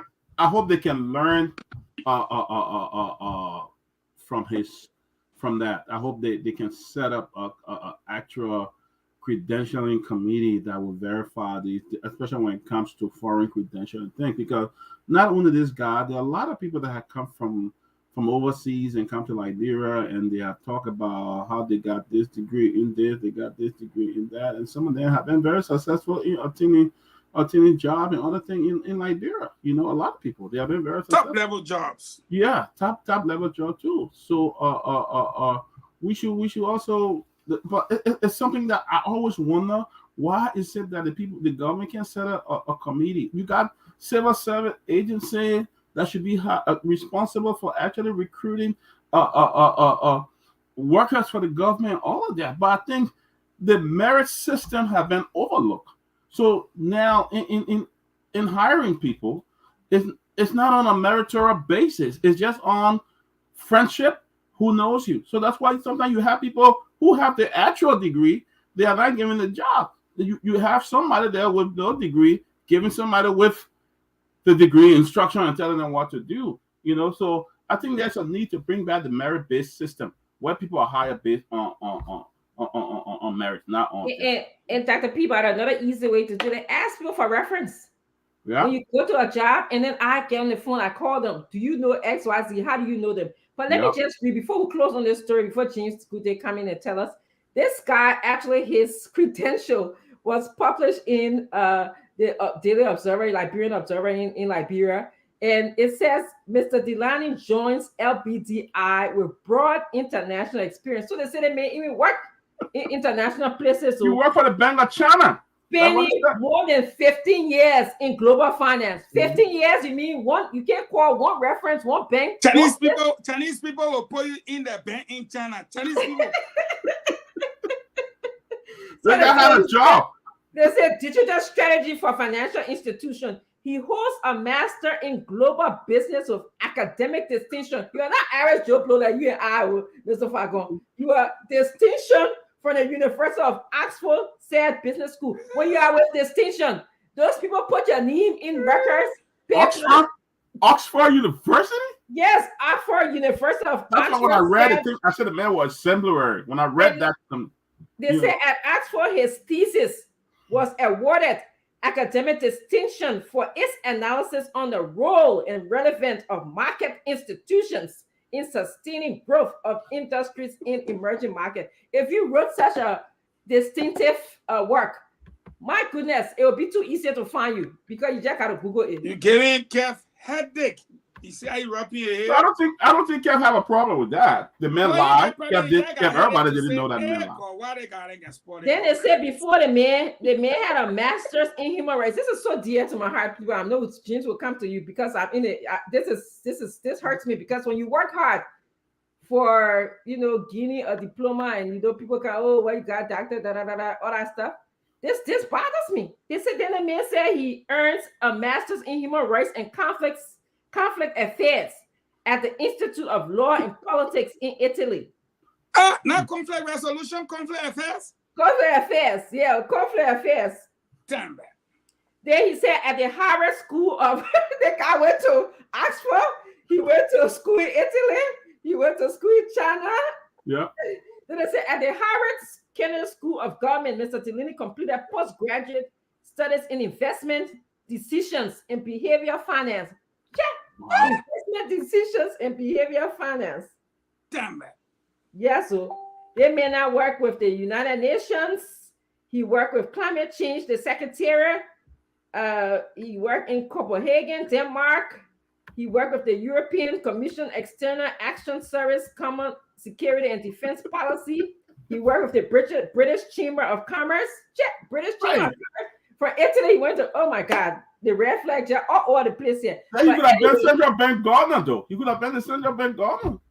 But the thing about it, my brother, I'm telling you, the amount of people I know with fake credentials. If I call someone a minister, then they'll run away from the show. So let's leave it, yeah? Yeah, you keep pushing it, I'll start calling him there. No, we bear your fool. We wear your fool. And you see them walk around in the hallway. But sometimes you want to test them, just take pen and paper and push it. Chief, why you want me to? Okay, just go ahead. Just give me something. Give me some pointers. They can't even write something. Yeah. Then they will But when you see that credential, you will stand to the door to greet them. No way. Wow. But it's gonna come. I think it's gonna come. So well, the more we point these kind of things out, I think we can see that we are uplifting our country. You know, we are getting somewhere. You know, this is all part of the incompetency that come around. So James Goode, tell us what you got from the U.S. If you are a minister and you know that you did not graduate from New York University, you need to go under the blanket. And I will also expose that Holy Temple that Holy Temple University. Okay. The Holy Temple University? All right. One minister say Holy Temple University. Holy Temple, one top minister. All right. Let's continue. If you're ready. If those of you who know me and can Google me, if you find out anybody who used my university, our university will take you to court because you have presented our university fraudulently. So that's it. James Goode. The video read it where he's talking about the election process. Please show it and let's listen and then we'll comment on that. Thank you very much. This year, I urge Liberia's leaders to be bold in support of Liberia's integrity institutions, as their fate will strongly influence the fate of the nation. My last point today will be about Liberia's financial institutions, another key factor in the health of Liberia's investment environment. Just as electricity customers obviously need to pay for the electricity they consume, those who take out loans must pay back what they have borrowed. Liberia has a reputation today as a market where well-connected borrowers don't pay back their loans, while microfinance borrowers of much more modest means have a laudable payback rate. Their payback rate is above 98%. That's outstanding. Those are the microfinance, the poorest borrowers. They have the highest payback rate. Strangely, it is wealthier customers who have stained Liberia's reputation. In some cases, rich business people with valuable property and ample resources stashed away in some other country are refusing to pay high-dollar debts that they accrued in Liberia. Liberia's integrity institutions, meeting with both the leaders and the employees of those important organizations. And if you follow the embassy on Facebook, you've probably seen pictures of some of those meetings. I had the pleasure of visiting the Internal Audit Agency, General Auditing Commission, Financial Intelligence Agency, the Public Procurement and Concessions Commission, and the Liberia Extractive Industries Transparency Initiative. And several of these organizations print very, very interesting and helpful documents. So if you've never seen these, I recommend them highly. They're very useful. They can be useful in the work that you do. This is the annual performance report from the Auditor General. It has very specific information about the findings that they have from their investigations. So I think you'd find it very interesting. These were not my first meetings with Liberia's integrity institutions, nor will they be my last. One of my purposes for this recent round of meetings was to assess whether the integrity institutions had seen improvements in accountable governance in the aftermath of the U.S. Treasury Department sanctions announced just this past August.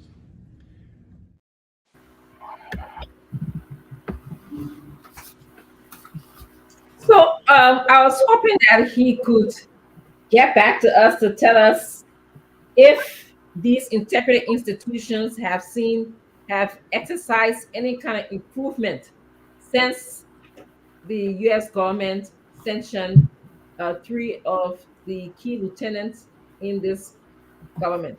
So I think that's what he said he was doing. He was having a meeting to assess if there was any improvement in the practice of our integrity institutions since our big sanction came down on 3 persons in the government. And I was hoping that that would be played. Maybe James is working on that. But just going on that, I think I heard Aaron Ben say earlier that the ambassador has said that we don't have the political will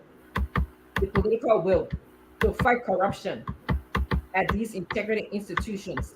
The ambassador has said that money are allocated for fighting corruption at these institutions, but then again, the money will move from one place, go to the other, and it doesn't get to where it needs to go. So he thinks that the money is not enough, number one, and number two, we don't have political willpower to actually uplift our financial institutions, our integrity institutions. What are your thoughts on that? Let's start with you, Mr. Falcon. What do you think? Well, first and foremost, the ambassador said that this was not his first meeting and it wouldn't be his last.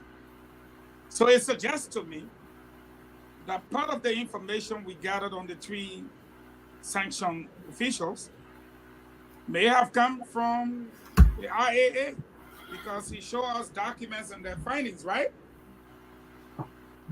If those findings are troubling, as they seem to suggest, for which he thinks that I was not hearing him too clearly, but we need to do better in terms of the upliftment of those institutions, then I think it would be fair for me to sit here and say to the ambassador, when I was in the government, I remember the U.S. government gave about 112 million, but it was going to be channeled through USAID.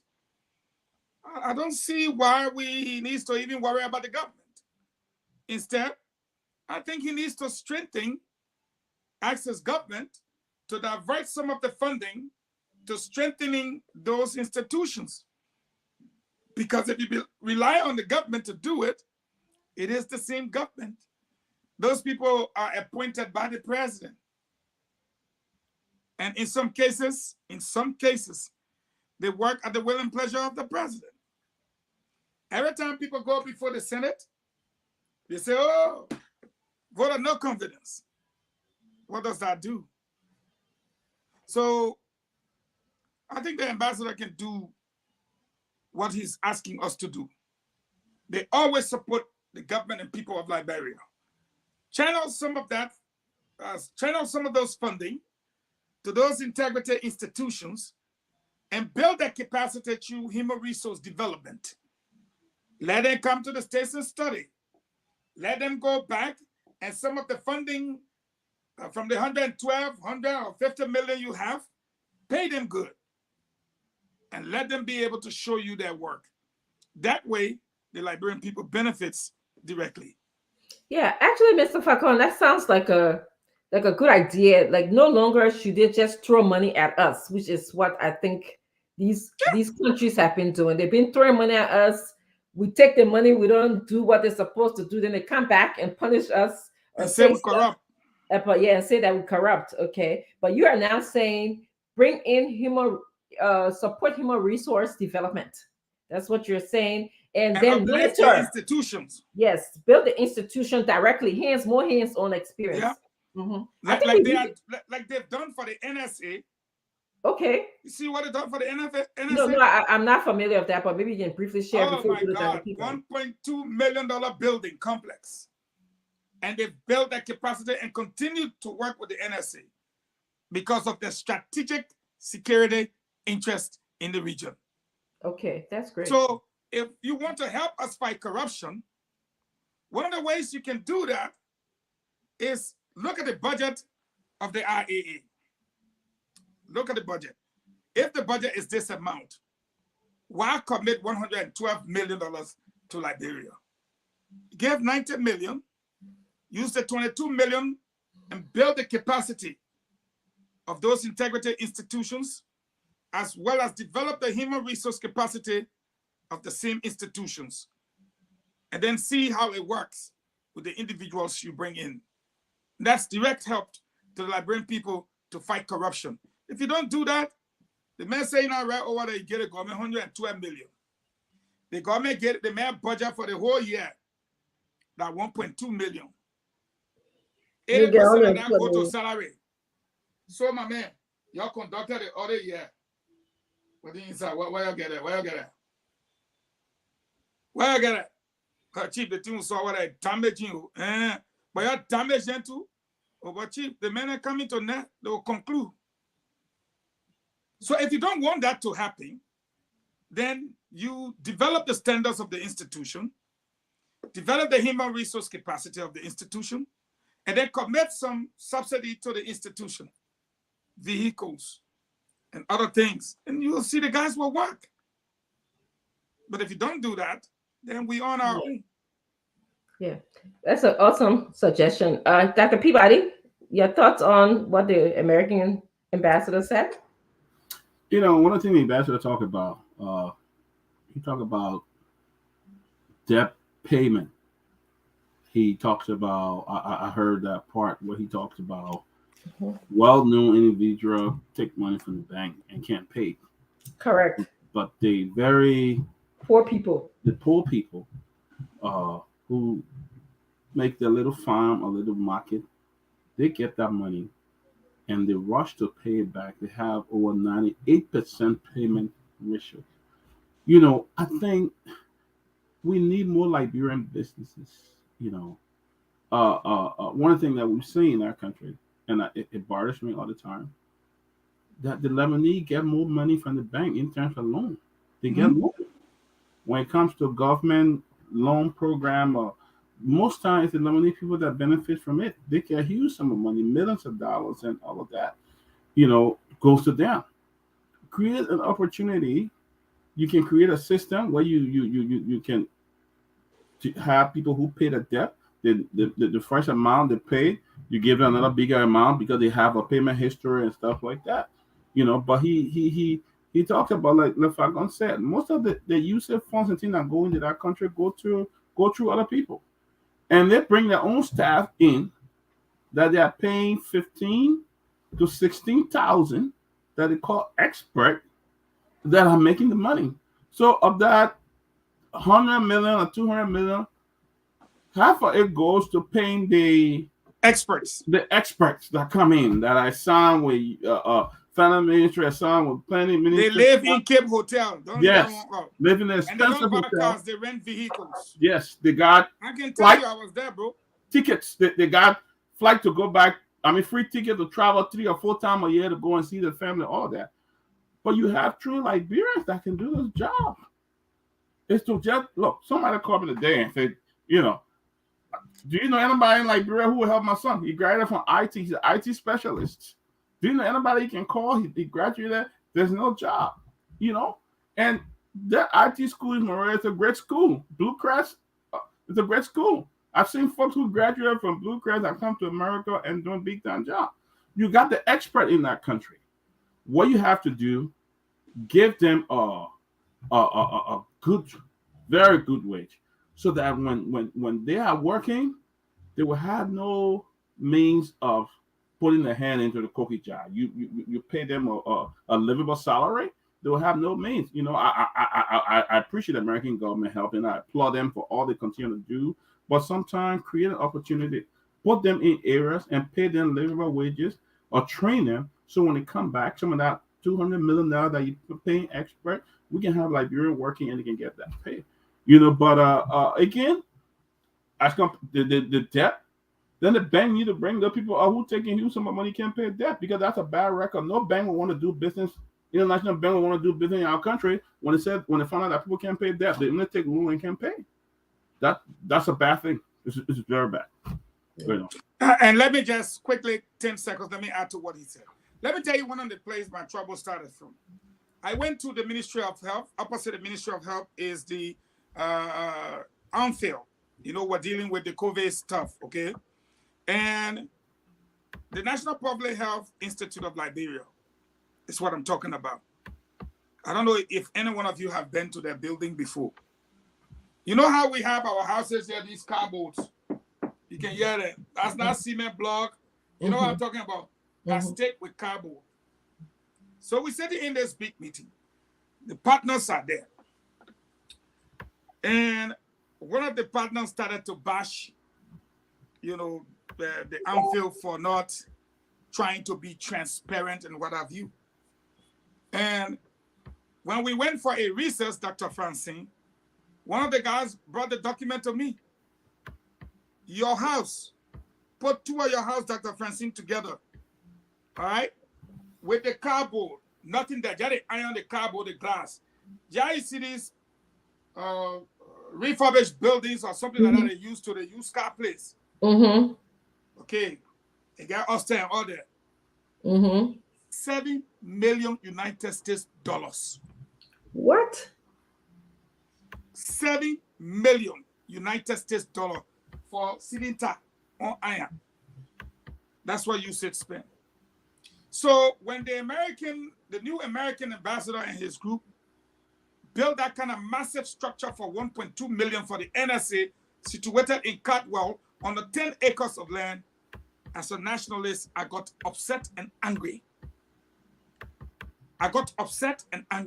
And these are the challenges we face as a nation. Why you go get me cardboard cylinder for 7 million? Look at what your friends then built for 1.2 million. Again, these are some of our challenges that I hope the new American ambassador will look at. Let him go look at Anfield building and tell me whether it's 7 million. Let him take a picture of it in a video. Compare it to the NSA new headquarters and tell me whether it's worth 7 million. But again, stop giving governments and people the money. You see the Chinese? They built a stadium. They built Jackson Abdul Hospital. They built the airport. Anything they put a hand on, they will do it and say they go to you. Go cry your own crap. Look at the ministerial complex. When they finish, they just give you the key. You vest, go suck line. But as a citizen, I'm tired with the Americans. You are corrupt. You are not doing this. Well, stop giving it to us then. Do it yourself and give us the key. Train our people and pay them yourself. They will deliver. I just wanted to add that part. Thank you. I think the American ambassador needed to hear that. Thank you. For the record, Kef Hassan, I just want to give you the opportunity, if you're listening, to come on and respond. Kef, are you listening? If you're not, I don't want you to accuse me later of not having you come on. I think you guys, your points are valid, well taken. But there's a part of me that also feel like we are our own enemies. The Americans will do what we want them to do to us. Okay? If they come with, 7 million and give us a indecent building, then definitely, and we don't say anything about it, then we they would do that to us. So we also have to stand up and say, no, you are here in our country. This is what we will accept from you.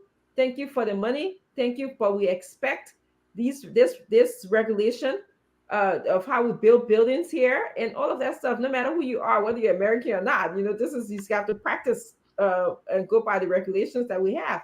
But we have this tendency to also allow these people, because we are begging, to give us whatever they want to give us. So, and I think to your point, to Dr. Peabody, that statistics is very surprising, that people who are low-income borrowers pay their debt more than rich people who are rich. That tells me almost like a key variable in there is greed. Greed. The more that you have, it seems that the less likely you'll be accountable to people that you need to be accountable to, like the bank. And but then on the other hand, it tells me that people in Liberia, if the statistic is from Liberia, are willing to pay back their debts. One question I had though for him when he said, people are not paying for electricity. And I know this is not a popular view, but if I made $45 a month and then I gotta pay for electricity, I don't know how I would be able to do that, really. Yeah. So, I'm not encouraging that people should steal electricity or anything like that, but I know when you were saying that, And I kept on thinking about making $45 a month and paying all these different bills that people have to pay school fee, food on the table, electricity. How do we expect them to do that? So I'm actually saying that we, as a government, as a group of people, not only the government, have to develop a system where people don't have to be able to steal and be engaged in greed to survive, because the condition and an environment will create the man that we want the person to be. So yeah. I saw Aaron. Let's go to the phone line, right? If anybody don't have anything else to say, I saw. Okay, Aaron. Let's go to the phone line. Before you go to the phone lines, Mhm. some of the people you see masquerading around the country as our so-called big millionaires and big shots. Let me tell you this. If you know how much they owe government, that seat you're sitting will be too hot for you. I don't want to name names, but at the appropriate time, when I hit him, I will hit names. And I'm talking about 5 million, 6 million, where they go to court and say, I get it now, but I'll be paying small. They will pay this first small amount. If you think this story I'm telling you, trust me, I am not that kind of person to fake anything. I know some of them. The next day you'll see them buying 20 cars for political party. But they owe you $5 to $6 million. There's so many of them. And I believe that time is coming. You can carry on, madam. Yeah. No, but that's an interesting point you raised, Falcon. But so I look at it in both ways, and this is a thought that's been on my mind for sometimes now. How is it that our government can allow someone to owe them at the tune of millions of dollars that you are just talking about, and continue to come back and renegotiate the contract? So what is going on? Some of the thing is, let's take, for example, the executive mansion. You know how many millions was pumped into that mansion since, 2005 or what? And no work was done? And the people walk free? Yeah. The contractor walk free? I know. Millions of dollars since 2005 were put in the executive mansion. They didn't do the work. And the thing is, if you don't have a system that will hold these people accountable, persecute them, they can always come and sign for a contract, take money, and leave. Nobody will do anything to them. So the justice system has to be credible to really deal with these people. How will you allow millions of dollars for the executive mansion? Anybody been audited? Anybody been arrested to repair that executive mansion? Nothing happened. That money went in vain. Nothing happened. Nobody was persecuted. Nothing happened. Millions of dollars. In Peabody, you make a good point earlier when you said that let's do a system on merit and ethics. Okay, I talked about ethics today. I made a post about ethics today, about how when you become ethical and focus your when you focus your outcome on friendship as opposed to having merit based, you run the risk of having a bias type system, okay, where because you're my friend, I can let you get away, even though I know you have the money to pay the government back. So I'll let you get away, even though I see you, as Falcon say, purchasing cars and all of that stuff for political parties and stuff like that, but I'll let you get away. So who responsibility, who fault it is now? The person who's getting away or the person who's not enforcing the rule? The person who's not enforcing the rule, because you give somebody a contract. He didn't even finish the contract. He left the contract and go. And then nothing happened to him. And in some cases they get new contract. Yes. Yeah. You see? Enjoying the country free of charge, lavishing. Like you're right about the executive mansion. That one building, so many contractors or contractors. They have spent millions of dollars. I mean, and nobody was even persecuted for that. All that money, millions of dollars that were put into that mansion repair. Yeah. So I mean, right now the government I give them kudos for that. They've done well, even bringing it up to that standard at this time. But you know how many millions of dollars were put into that, and nobody will audit that to say what happened to what you did with this millions of dollars. Free to spend. Sad. You know, Very you sad. see a lot of acquittal in court than even finding people liable. Almost all the government cases in the past, people have been acquitted. Almost, let's say, 9 out of 10 people are acquitted. And nothing happens. Nothing. They're acquitted. Mm-hmm. Yeah. And the same people go right again, and right after they get acquitted or find a means of helping, talking to people to help them or to get there, and then have big conference. I was the lie on me that did this. Back to back. I know what you're talking about. Yep. Because it just happened in the NPA case. Mm-hmm. Yep. People got acquitted. Gone. Nothing happened. The money's free. Not the prosecutor. Yep. No, the Liberia. Yes. Yeah, that's Liberia for you. Yes. And we got to do better as a group of people in order for us to move forward. And, you know, we all share tears about our country. And it makes me feel so bad because, you know, the next person, the next nationality is no better than us Liberians. We just want a better country, you know. We want to be able to go back, you know. One of the poor broke men will be found guilty in Liberia. Yeah. And you know what happened? You know why the American ambassador was full of praises for the poor people paying 98% of what they took. That's the point. He doesn't know. And I like to use this medium to inform the American ambassador. The reason why those people pay quickly is because the banks comes for the properties and the houses.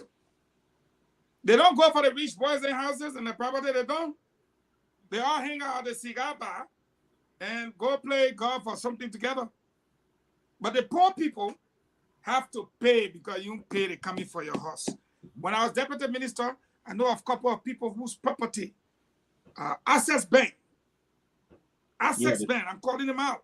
They top on that too, yeah. They will seize the people property just like this, quickly.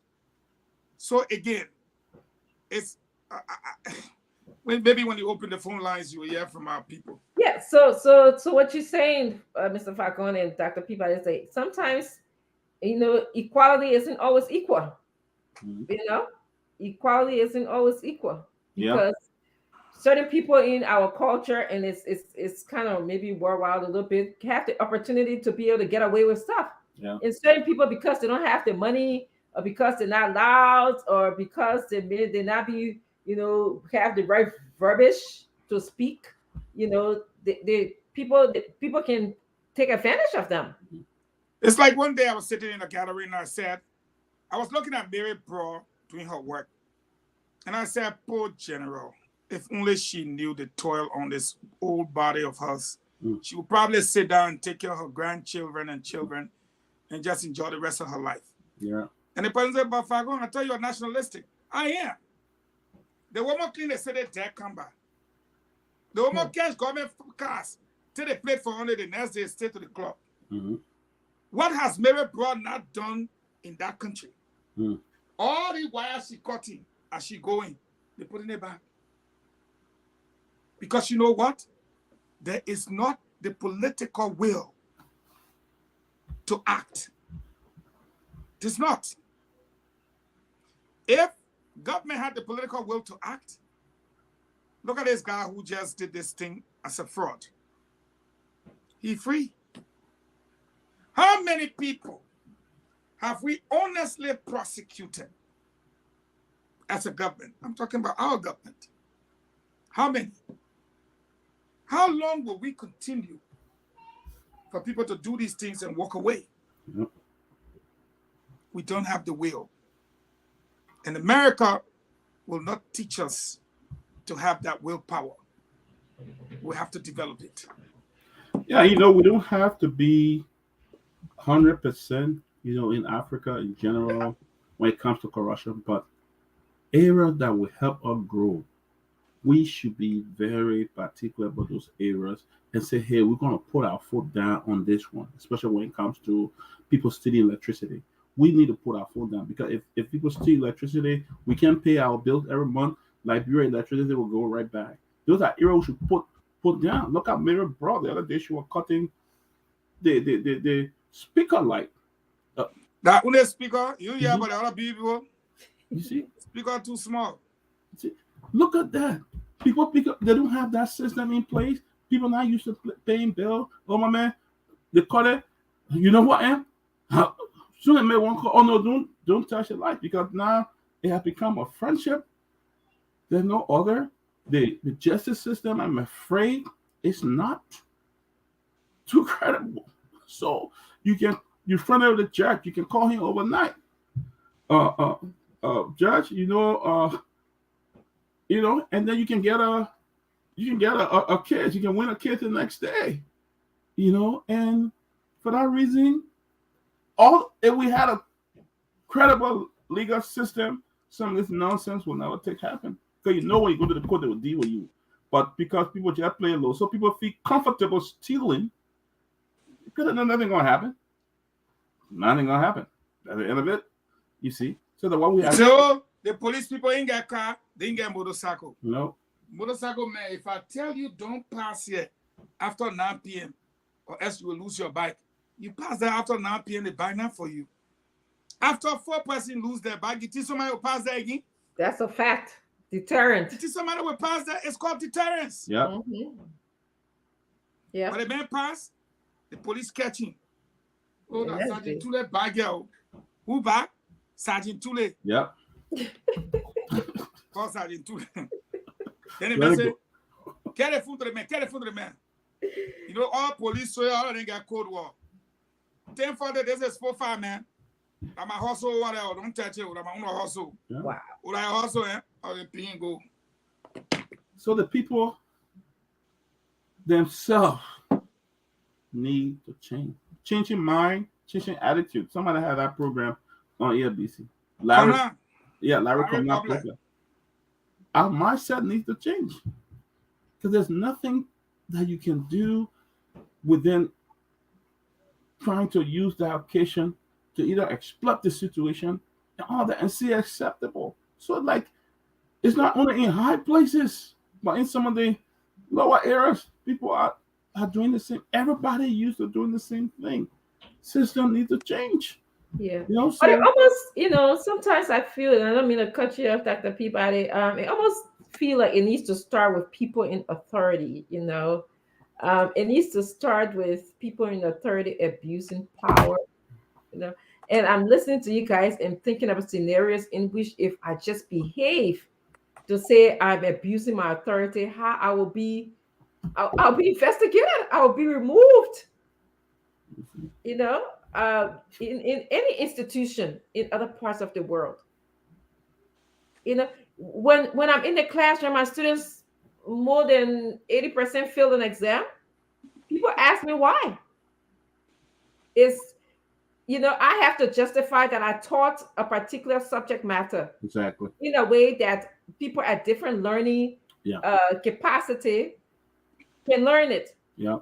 That it wasn't my fault that my students failed because I'm in the position of authority, right, and I didn't abuse my power. I didn't come there using coercion to threaten anybody to feel like they can't pass. So there's all these different times. I'm sitting there like, wow.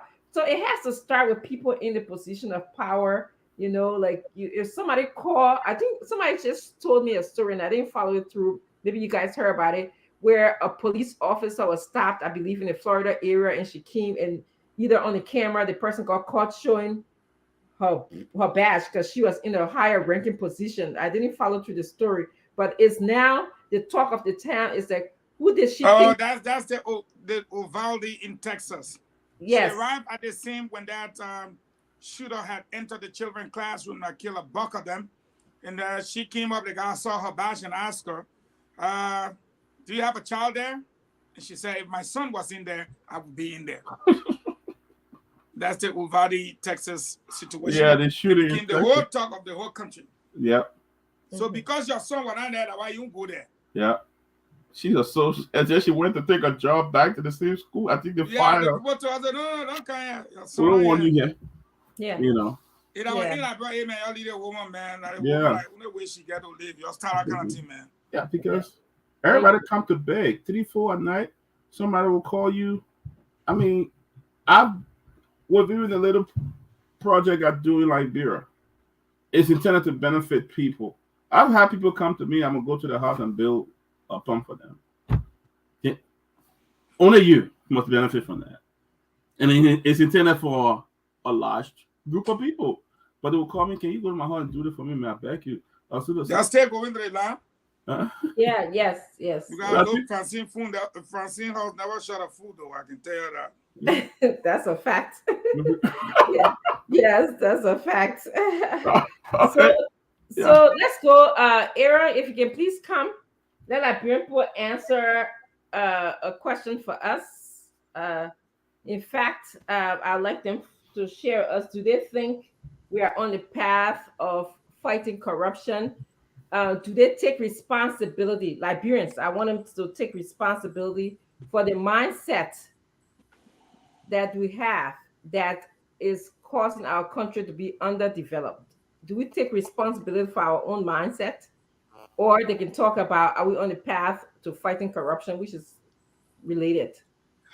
Okay, so the numbers to call are 0777-771-075 or 0555-101075.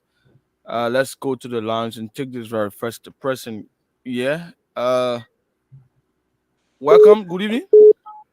Yeah, how are you? This is for my support from SC Borough, member of the lecture from SC Borough. Go ahead. Yes, I understand the discussion. Really, I'm disappointed in the corruption in Liberia. But there's an issue. You see, corruption can be fight when the government is waiting. The government is waiting. If personally we have been waiting to fight corruption, there's an issue. The United will come out with those decisions or those things or the other the things to be done. But with the government be willing to prosecute this guy, look at those guys that have come already on a corruption where their knife have shown. They have shown them up in no talking, it's talking only, it's just going down the line where they will get real business, a 2-week business. It's just going down like that. No one to say, now we'll try the case and see how it will look like.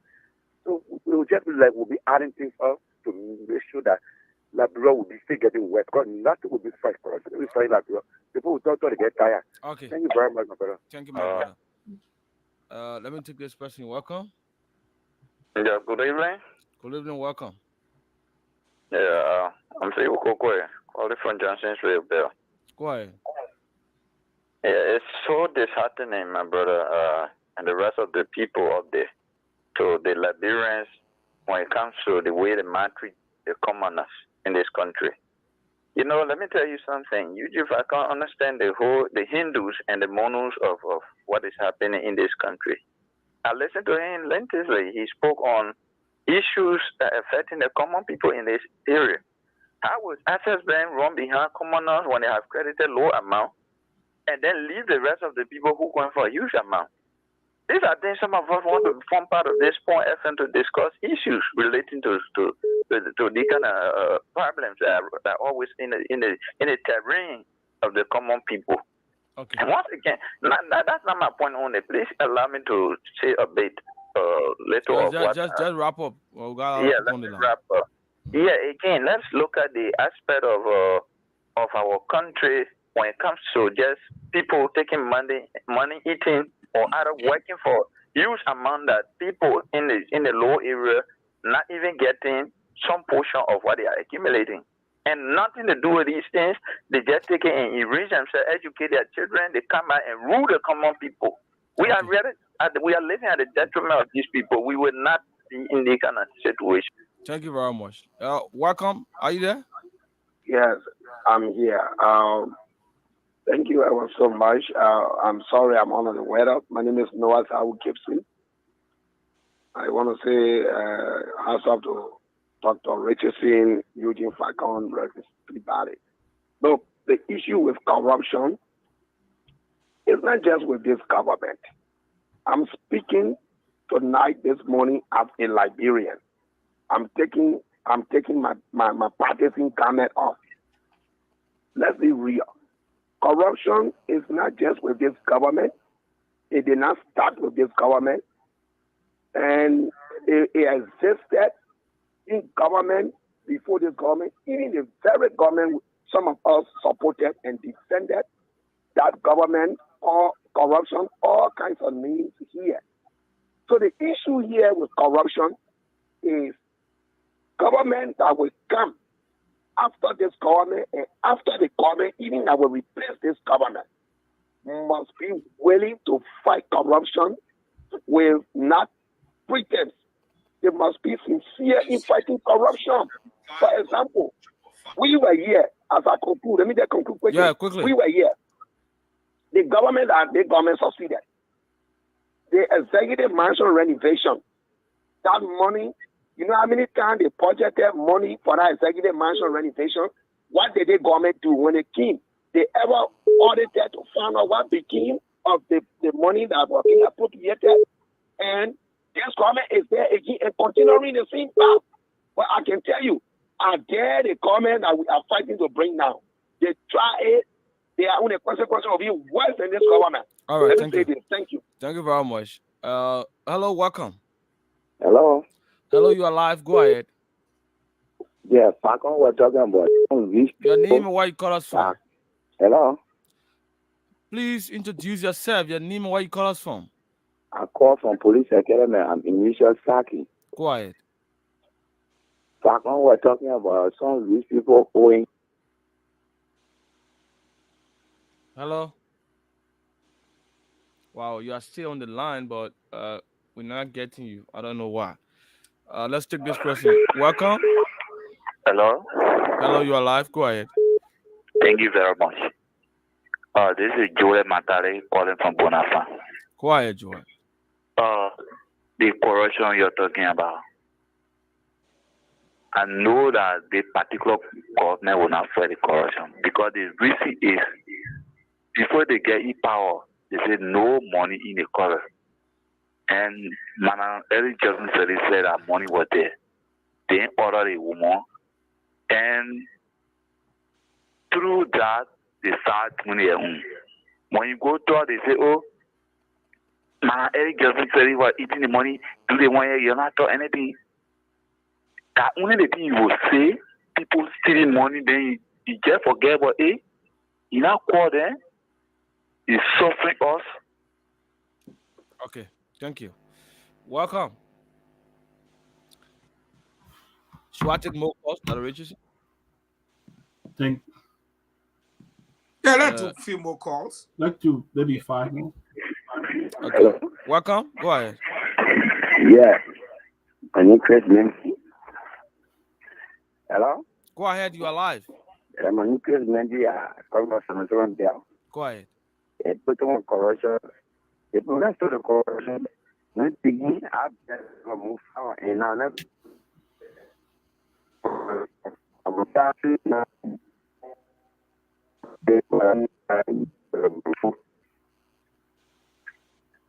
Wow, your line is bad. We got to take this person. You're welcome. Good evening. Good evening. Let's hear you. Yeah, I want to speak on the issue of us living in our own country like slaves, where they were talking about taking projects, giving it to people. I think usually if I can make mention of such, where projects come in the country and they give it to substandard workers, they implement them on a substandard basis, where we have competent Liberians who can implement these projects, that they can train properly more than what they have done, even send them in the rural parts of Africa that have equipped labs and things to train them and bring them back to utilize their skills. They don't do it, but they take these same guys around here who have come with their fake degrees, fake certificates, and give them these projects. They don't implement them the right way. We live in poverty. We go to school. We don't utilize our skills. We go to rural vocational schools. We go to universities. We don't utilize our skills. We live at the detriment of them. So, gentlemen, we are really struggling with the country. The country should be sold. It should be sold to people, and that everybody be enslaved on that level. Never. Let me see if I can take another one for this. Welcome. Yeah, thank you. Good evening. Good evening. Go ahead. This is Ojuku. Oboswa. Ojuku. I do join Fantasy number 4 tomorrow. Let me say this to the CEO of this station. I think it is every one of us responsibility to protect the peace and move our country forward. Are you addressing the issue on our discussion? Directly. Hello?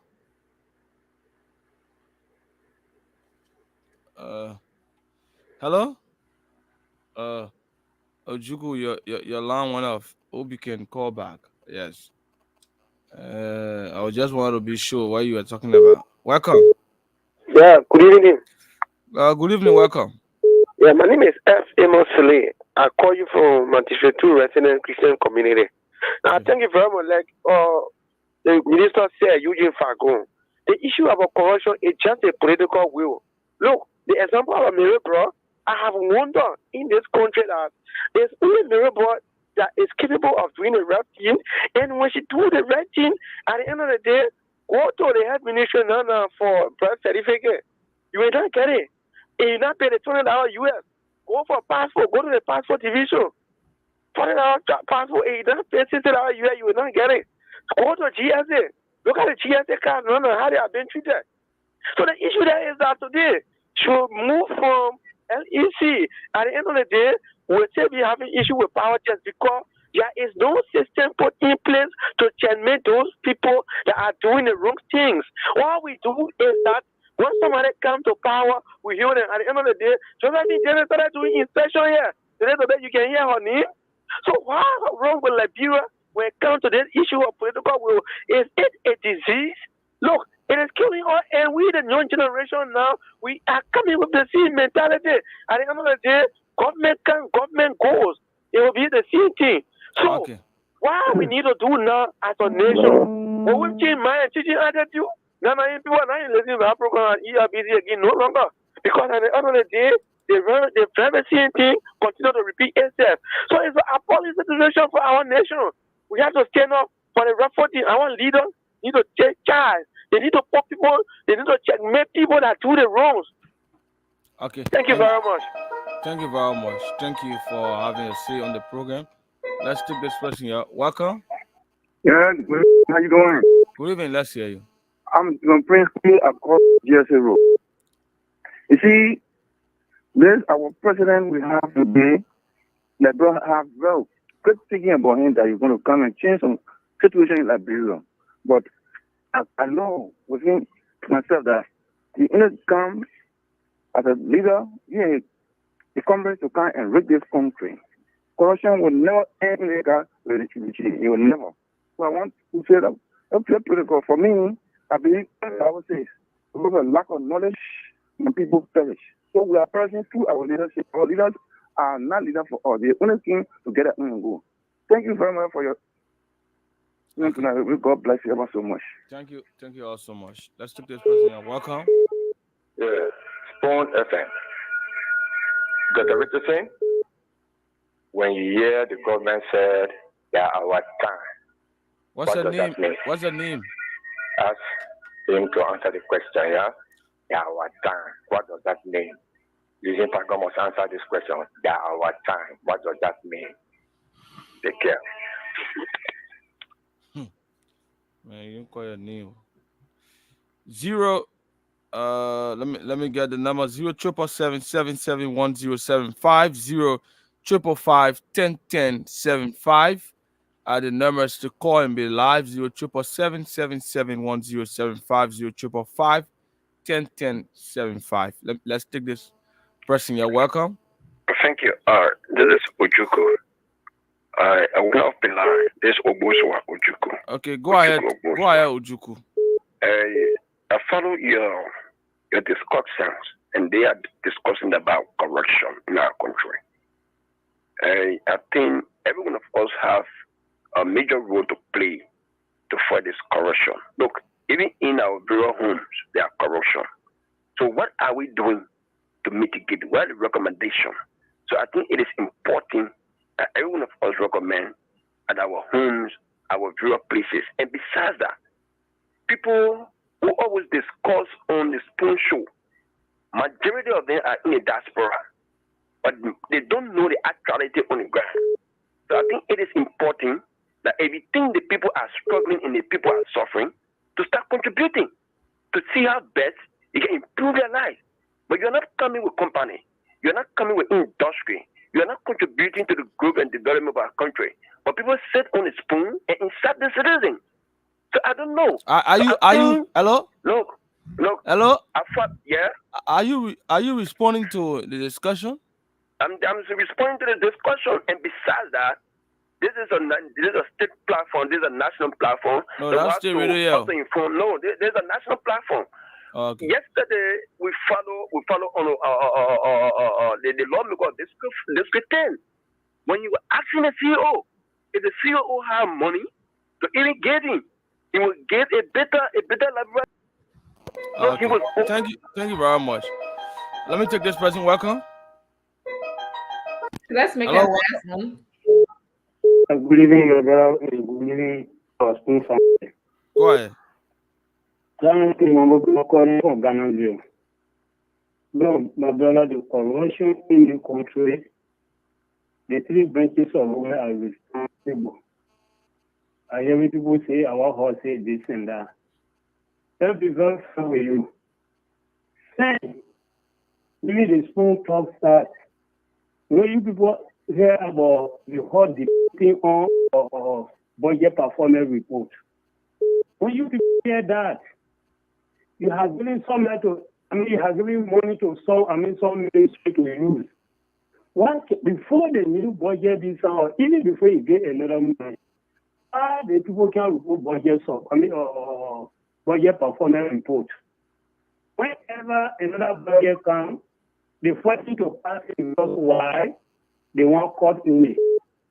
I listen to the discussion, the company was project not giving to Liberian. They always say Liberian get share more. They prefer giving to the foreigner. And let me be very frank with you.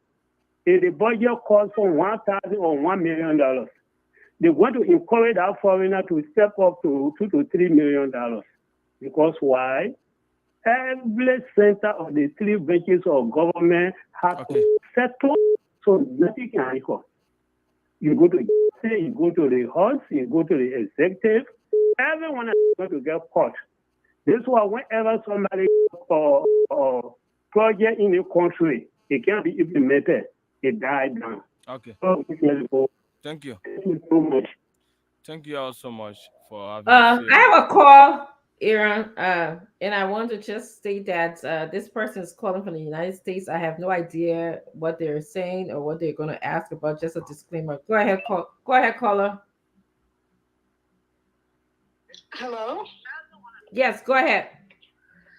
Hello, Doc. Hello, Pastor Peabody. Hello. I'm not sure the other person, Minister Falcon. I wanted to add my voice, and I heard a lot of other people talking about corruption in the world. First of all, corruption, people don't come to power before they start practicing corruption. Corruption starts from our homes. And the children learn from us by our actions, what we do. Corruption is literally going contrary to where the extent of belief. In this case, we're talking about stealing and looting a nation. In a nation that want to progress, you have to look at other nations that have changed their status from third world to first world. First, you must put mechanisms in place and hold people accountable. The leaders must first and foremost be held accountable. So when we elect people, and we who are electing the people, we're not electing them based on capacity and capability. We are electing them based on likeness and tribe and section. First, we don't vote on causes. We vote on either you pay me, because if your vote is your most bring it down. asset as a citizen. If you give it away, because somebody fed you today, or somebody gave you a t-shirt, or because you like the person, you forego the rights because you're already branded. Okay, please wrap it up, please. Okay. The essence, like the first four pillar of democracy is, representation. You want somebody who represents you, who speaks for you, who talks for you, that you can hold accountable. You don't hire people that you're afraid to hold accountable. You don't hire people that people can talk to. And in real democracy, justice, equity, and accountability is really important. So, like, you are going to the poll, you have another opportunity to make a difference. What are you voting for? What's on the ballot for you? Is it education? Is it employment? Is it justice? Is it equality? Okay? Okay, caller. Is it healthcare? Think about those things. Thank you, caller. Thank you. Thank you. Yes, I like to make a disclaimer when caller call on my phone to just let people know that I didn't plant or have any discussion with them regarding what they're going to say. I think that's an important disclaimer to make, but that was a caller presenting her views. At this time, we'd like to just go ahead and do our closing. We're very much on time today, which is very exciting. It's 6:23. It is exciting. And I think we have had a beautiful conversation. We not only just tackled the problems that we're having, we even went into talking about solutions, having some solution-focused conversation, which I really appreciate when we can do that sometimes. So let's start with you, Peabody. You want to tell us your closing? It was a great show, and I just want to. There's one caller that called and said that we sit in America, we're not doing nothing for the country. Just. I don't want to say the other word, but a lot of us do a lot in that country, and we may not be as big as the UN and other people, but we do a lot of work. And the last 6-7 years, I've been to Liberia. Maybe I even went to the village and all of that doing work. So Liberians were not helping their family and relatives that call for school fee, for food, for health need. A lot. It will be even worse. So Liberians in the diaspora do a lot to help their family and things like that. So we're not just saying it, but we're also doing the work. So I know how to see, but it was a great show, and hopefully, I hope we can learn from this discussion tonight. The discussion was not political, nothing. We're just talking about how Liberians can be honest, how we can do with this corruption, how the U.S. can help empower people so that they will not get into the corruption era. But you hire somebody who's making less than $100, $200 a month, and have all these needs with children, definitely you'll be encouraged to go in a cookie job. But I think it was a great show tonight. I think the discussion was great, and we just hope the best for our country. Once again, I would like to wish Mr. Brown and the incident, condemn the situation that happened on yesterday. It shouldn't happen to any party, CDC, ANC, UP, Liberty. Situation like that should not take place. So as I end, let me wish my friend Ashford Peel happy birthday today. Councillor Joa Lawson, her birthday is today. Happy birthday. And my friend Jared Newman, I'd like to wish you all a happy blessed birthday. Thank you. Thank you. Minister Fagon? Yeah, I'm very thankful for the program today, especially where the Liberian people had their say tonight. Since I've been back on the program, it's my first night where the Liberian people actually call in for a long time, and they were so civil, and they spoke brilliantly, and they expressed their minds, and I'm so thrilled. I'm so happy, and I think we should do this more often, not just talking to the people or at the people, but allowing the people to talk back to us, and that's so wonderful. But I'd like to close tonight talking about corruption and other things. If we do not muster the courage to fight corruption, we'll not succeed as a people, as a nation, and as a government. But the main focus is the government. If the government is not ready, the government is not ready. And I would say the first mistake we made as a government, me serving, was coming and telling the Liberian people that we inherited a broke government, I'm quoting the president, and a bad economy. Knowing the billions of dollars that came through the country in foreign direct investment and what have you, but we did nothing. And when the time came for us to even at least try to do something with the asset recovery economic team, the asset recovery team, ARET, and we had all these people of interest, we did nothing. For the LSCC to go after individuals from the Buchanan Port, Legis, and Agriculture Ministry, we did nothing. But I want to close on this note. And I want James Goode Flomo to listen good. Because tomorrow I will get on him if he does not send his team. The Public Works Minister goes to the House. Okay, Goode, I want you to listen. They don't read a report and say the Public Works Minister said the East Company did not have two things: the capacity, the technical capacity, and the financial capacity. That's the report they got, right? You're a journalist, and that's why I'm talking to you directly. If they tell you the best thing to do is to call the company, right?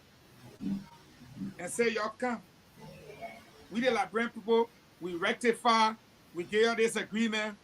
This is what the Public Works Minister says in our report. What sayest thou? James, is that not the way it's supposed to happen? But they took the Public Works Minister report. Front Page Africa is carrying a story tonight about the death trap. And guess what will happen? The Liberian people will never get to the bottom of it. You guys are journalists. Today, OKFM, EFBC, and other people, I'm told, went on the highway. Here is what I know from the previous government. I mean, from my time in government. That Japan freeway cost almost 4-point-something million for 1 kilometer. Yes, ma'am. Yeah. You're shaking your head when I tell you say I was in the government. But you think, I don't know. I know about it. It took almost 4 years for them to complete just the other one side before we started rushing them to finish the other side. This road is estimated at about 116 million, and it's 2.8 million for a kilometer compared to the Japan freeway. Here is what I know further. During the rainy season, they decided to dig all the BB hole in so that during the dry season, they can be able to start their pavement and filling and paving. Up to the time I left from there, we were around 7 million. But I learned, because I've been following up on the road, that the Liberian government have paid up to 9 million on that road. If you divide that by right, the poor will be filling with 3 kilometers. But, and I want you to listen, these people are saying it's two companies that got that road. East and the China Railroad number 5. China Railroad say by the end of February, March, we will pave 10 kilometers of road from the airport to like 10 kilometers of roads inwards. East Company say by the end of April, from ERWA to Tinker Village, 5 kilometers. And we in December.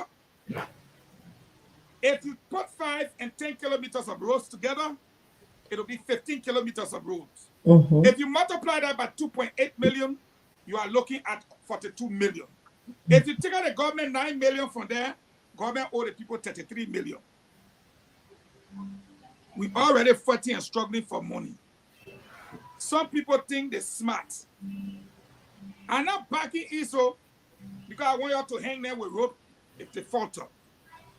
But if you know you don't have the money and election time coming, speak truth to the people. Tell the people the truth. But it's like what Peabody used to do when he was beginning growing up. You go play free time ball when the people finish scoring 4 goals on that of Peabody, you collect a ball. The game ain't confusion, the game ain't confusion. This game should not end in confusion. Call the company. You, the legislators, were the ones that gave them the contract. Call them and say, this is what the lady said. What sayest thou? If they are going to give you 15 kilometers of roads between now and the end of April or before April, at the cost of 2.8 million, where are we? If I was in that place, I would say, you're sure you can give us 15 kilometers?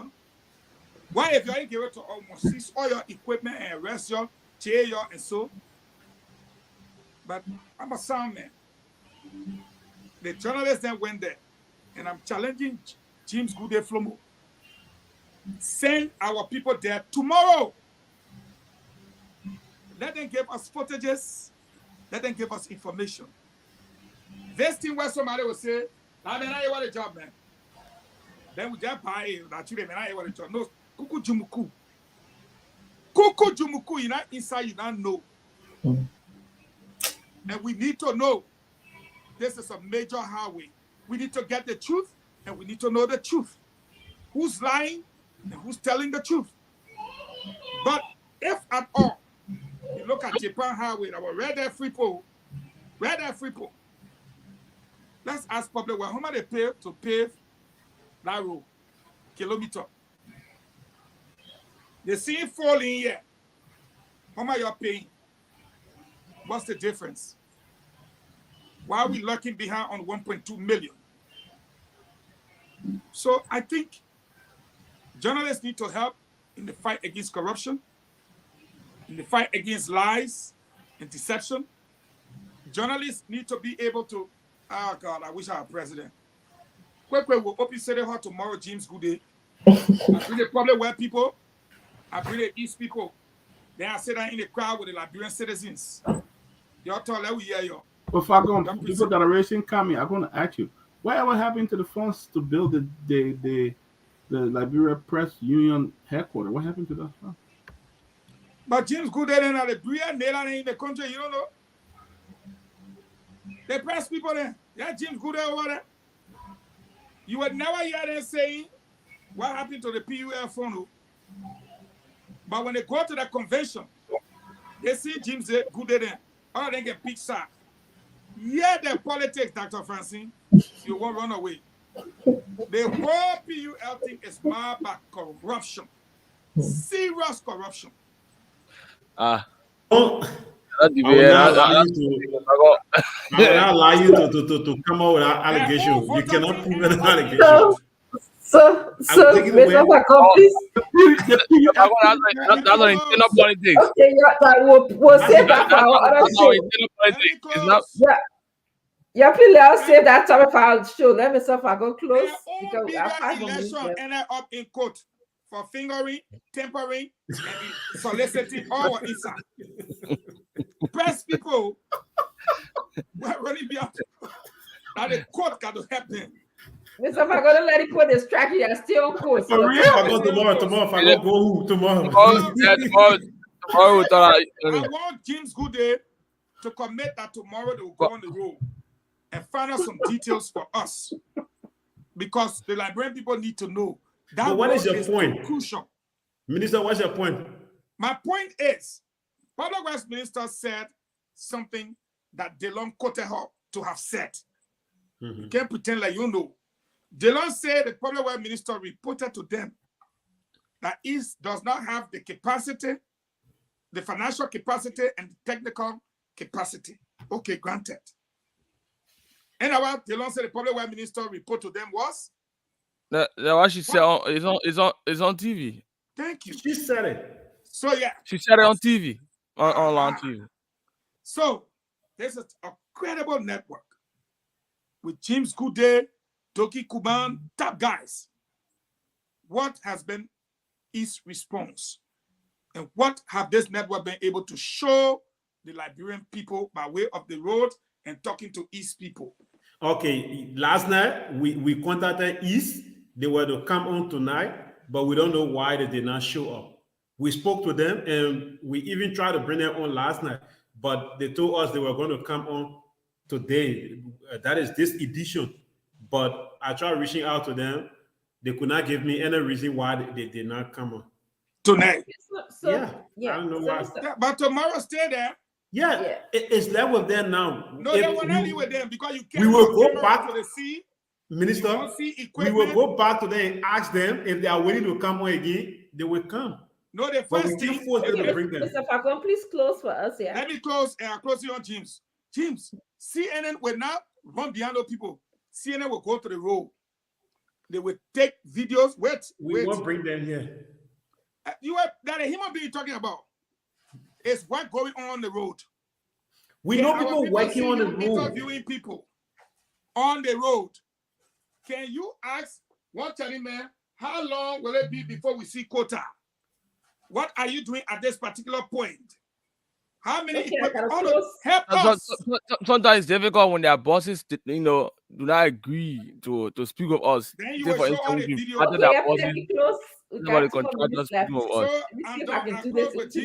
You doing PR for each international? No. I'm accusing you press people James, of I beg you. in your No, but you're sounding like a PR specialist. So let me just close the show. No, you have to go to court that agency. Tomorrow, let me tell you one secret here. The press people can chase people for corruption and all kind of things. These people went to the election, they played the fight there. Fight you. Mr. Falcon has to go and pack to go to DC as he told us. What are you going to go do in DC? What are you going to go do in DC? He never told us. We're having a town hall meeting. Oh, okay. He getting ready for the town hall meeting with the president. All the ain't got to show up. I was wondering about that meeting. I won't open a new show. Oh, we don't want to go in there. You're sure they were allowed to ask questions? That they're supposed to allow all. They say town hall meeting for Liberian and all the Japanese. Town hall meeting, sometimes they can select people. I had that experience before. No, they say Liberians. Ask questions. They say Liberians. Me and who having a meeting? Liberians are going there. Ask you. If they say don't enter, when I come back on their platform. I have been to a town hall Liberian meeting. Who having a meeting? Into the hall, but they have certain people that is selected to ask questions. They can't select. It is the president of the Republic of Liberia. He's invited Liberians to show up at a town hall meeting where he's going to address us and take. What is the meeting, Falcon? What is the meeting? And the funny thing about the meeting is on the 13th, the same day of the program. So I hope we go to that hall. Then they post say, "Oh, Huawei, they may go for." Okay, that's what I'm trying to tell you, but you won't listen to me. No, then we'll hold a meeting. But that's true. I know your pants grammar there, but anyway. Why you won't go to meeting? Why you won't go to the main meeting when the men fire you already? Because I'm Liberian. The men invite Liberian. Yeah. So I'm looking at Sierra Leone. We're buried. Anyway, let me close. Yeah, it was an excellent show. I kind of enjoyed the fact that we're talking about some very serious issue in Liberia, but then we were also just, had some time where we had some sense of humor sort of injected into our issues. So I want to thank you, Dr. Peabody, for being here, Mr. Falcon. I want to thank you for, providing your historical knowledge about what happens in Liberia. A good day in Kuban. Thank you so much. We started the show together. You guys were able to explain what the trending issues were in the country and how we are proceeding now. So I thank you for the interactions. I want to just talk about my closing is just three things. We started off the caller who talked about Liberians in the United States diaspora are not doing anything. The last time I checked, actually, I just did a quick Google search, and Google is not the be the end all. But about $25 million of remittance are going to Liberia from Liberians in the diaspora. So just even that, coupled with the fact that Dr. Peabody said that we are building, he runs an old organization that build wells and everything. And then I ain't even talking about the SendWave data, because SendWave is now in the news form of remitting as opposed to Western Union and all of those things, MoneyGrams that we used to use. We started talking about retired suffering rally protest, however way you want to term it, that will be held December 17, 2022. We also talked about how some people in our country feel like if they are not a part of the planning process, that means something will not go right. And it's really important for all of us Liberians to be supportive of each other, to come together. Sometimes we'll not be the creator or will not be even part of the planning process, but we should, as Aaron Kuban said, sit and watch, be mute, okay? My father used to say, if you don't have anything good to say, then don't say it. Give constructive feedback if you have to. I want to also tell Liberians to be mindful of the Liberians that come to this country and apply for political asylum, okay? They are saying when you apply for political asylum in the United States, you are saying Liberia is too dangerous for you to go back there, all right? But yet and still, when you come here, you get asylum, you join all the opportunities, you put the switch on, the light come on, you put the water come on, you get out, you eat, you can drive on clean paved road. But then you'll be sitting there telling the people in Liberia who their stomach are growling because they can't eat, who they're getting $42 per month for a salary, who they cannot find medicine to the hospital. You'll be sitting there every day telling them, say, oh, I'm telling you, I said, don't go to a rally to protest or to voice your opinion. You know, I find that very hypocritical. Very hypocritical. Yeah, you are. You come here, you plead. You say the country is hard. They mistreated you. They ill-treated you. You have to leave. You living good, but then you send a message to somebody back home to tell them, say, oh, don't fight for your belief system. Don't fight for your belief system. So I wanted to let you be wise, Liberians, and think, okay? Let it be your choice. If you feel like you are not suffering in the country, you are enjoying, everything is okay with you, as the people who organize the rally, they say they're not your rally, okay? But if you feel like you have not been paid for months, you can't find medicine, you can't find job, you can't pay a child tuition, something happened to you, you can't even go to the justice system to get recourse, that you're right, okay? And then I also want to talk about the issue of corruption, which was the last thing we talked about. I think it's a two-way street. It starts from just the common person in Liberia, you know, it starts from the teacher asking for money in order to improve somebody's grade or to give somebody a better grade. That's a form of corruption. Versus it go all the way high up to people, you know, faking their documents to get a position at a bank or in a government. That's corruption.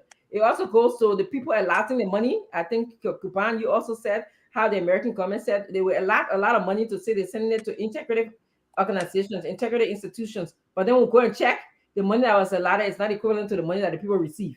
We had a story here. The money, the $11 million are allotted for the rice, okay? When we ask one person, they say, oh, that was $5 million. The other person said that was $3 million. The other person said, oh, we give it to the importers, but we cannot see the paper trail. Nobody can come and say, Exhibit A, we get the money to so and so person, the other person test the money, yet they receive the money, or this is how they sign the paper. We cannot see it on our own. And secondly, I think I will also agree with with Minister Fagon. The American government should now assess our capability. Don't just throw the money at us because we know this is not working. You have been throwing money at us since JJ Rao time. It has not worked. Okay? We need to pair with us, partner with us. Look for our shortcoming. If it's in human resource development, do it for us. If it's in salary subsidies, do it for us. If it's in building a big building, do it for us. If it's in using us at a round table where we all can sit and brainstorm our solution to our problems, let's do it for us because our problems are unique to us only. Don't only do it when you think it is in your good interest or your best interest. Like I heard today, you built a whole good, nice compound with NSA because you have security interests. Okay, don't do it for those reasons. Do it for the purpose that you say you are doing it for, which is humanity. So I want to close on that. It was a great show. I enjoyed being here today with all of you. Let's do it again tomorrow. So guys, we'll see you later. Bye-bye. Have a good night. Good night. Tomorrow's my birthday. Y'all don't bother me, okay? Tomorrow your birthday? Yep. Oh, happy Yesterday was my birthday. grandson's birthday. Happy pre-birthday. For my end, it's already 12 midnight and 6 So minutes happy after birthday. 12, so it means we already got a day right now. So Happy birthday from my end. Yeah, Happy thank birthday you. to my Thank you very It's much. I'm afternoon. sure I'll be here tomorrow if Mr. Richardson is Peabody not will to show up. Peabody will show up. We gotta sing a happy birthday song tomorrow. So I'll try to do Yes. it. I'll try to do Thank it. you. Thank you, guys. We'll talk later. Bye-bye. All right, you guys have a good day. Okay, so folks, there you have it. Spoon talk, yeah, for you, folks. A good night for my end. Fascinating discussion as always. My name is Aaron. I've been here with James. Good day, Flomo James. We gotta wrap it up and Let's go. can I say good night or goodbye to our people because it's already in the morning now. So bye Yeah. bye for my end, and thanks to all of you. Hope you join us tomorrow for another edition of the program. Don't forget to. Yes, sir. A special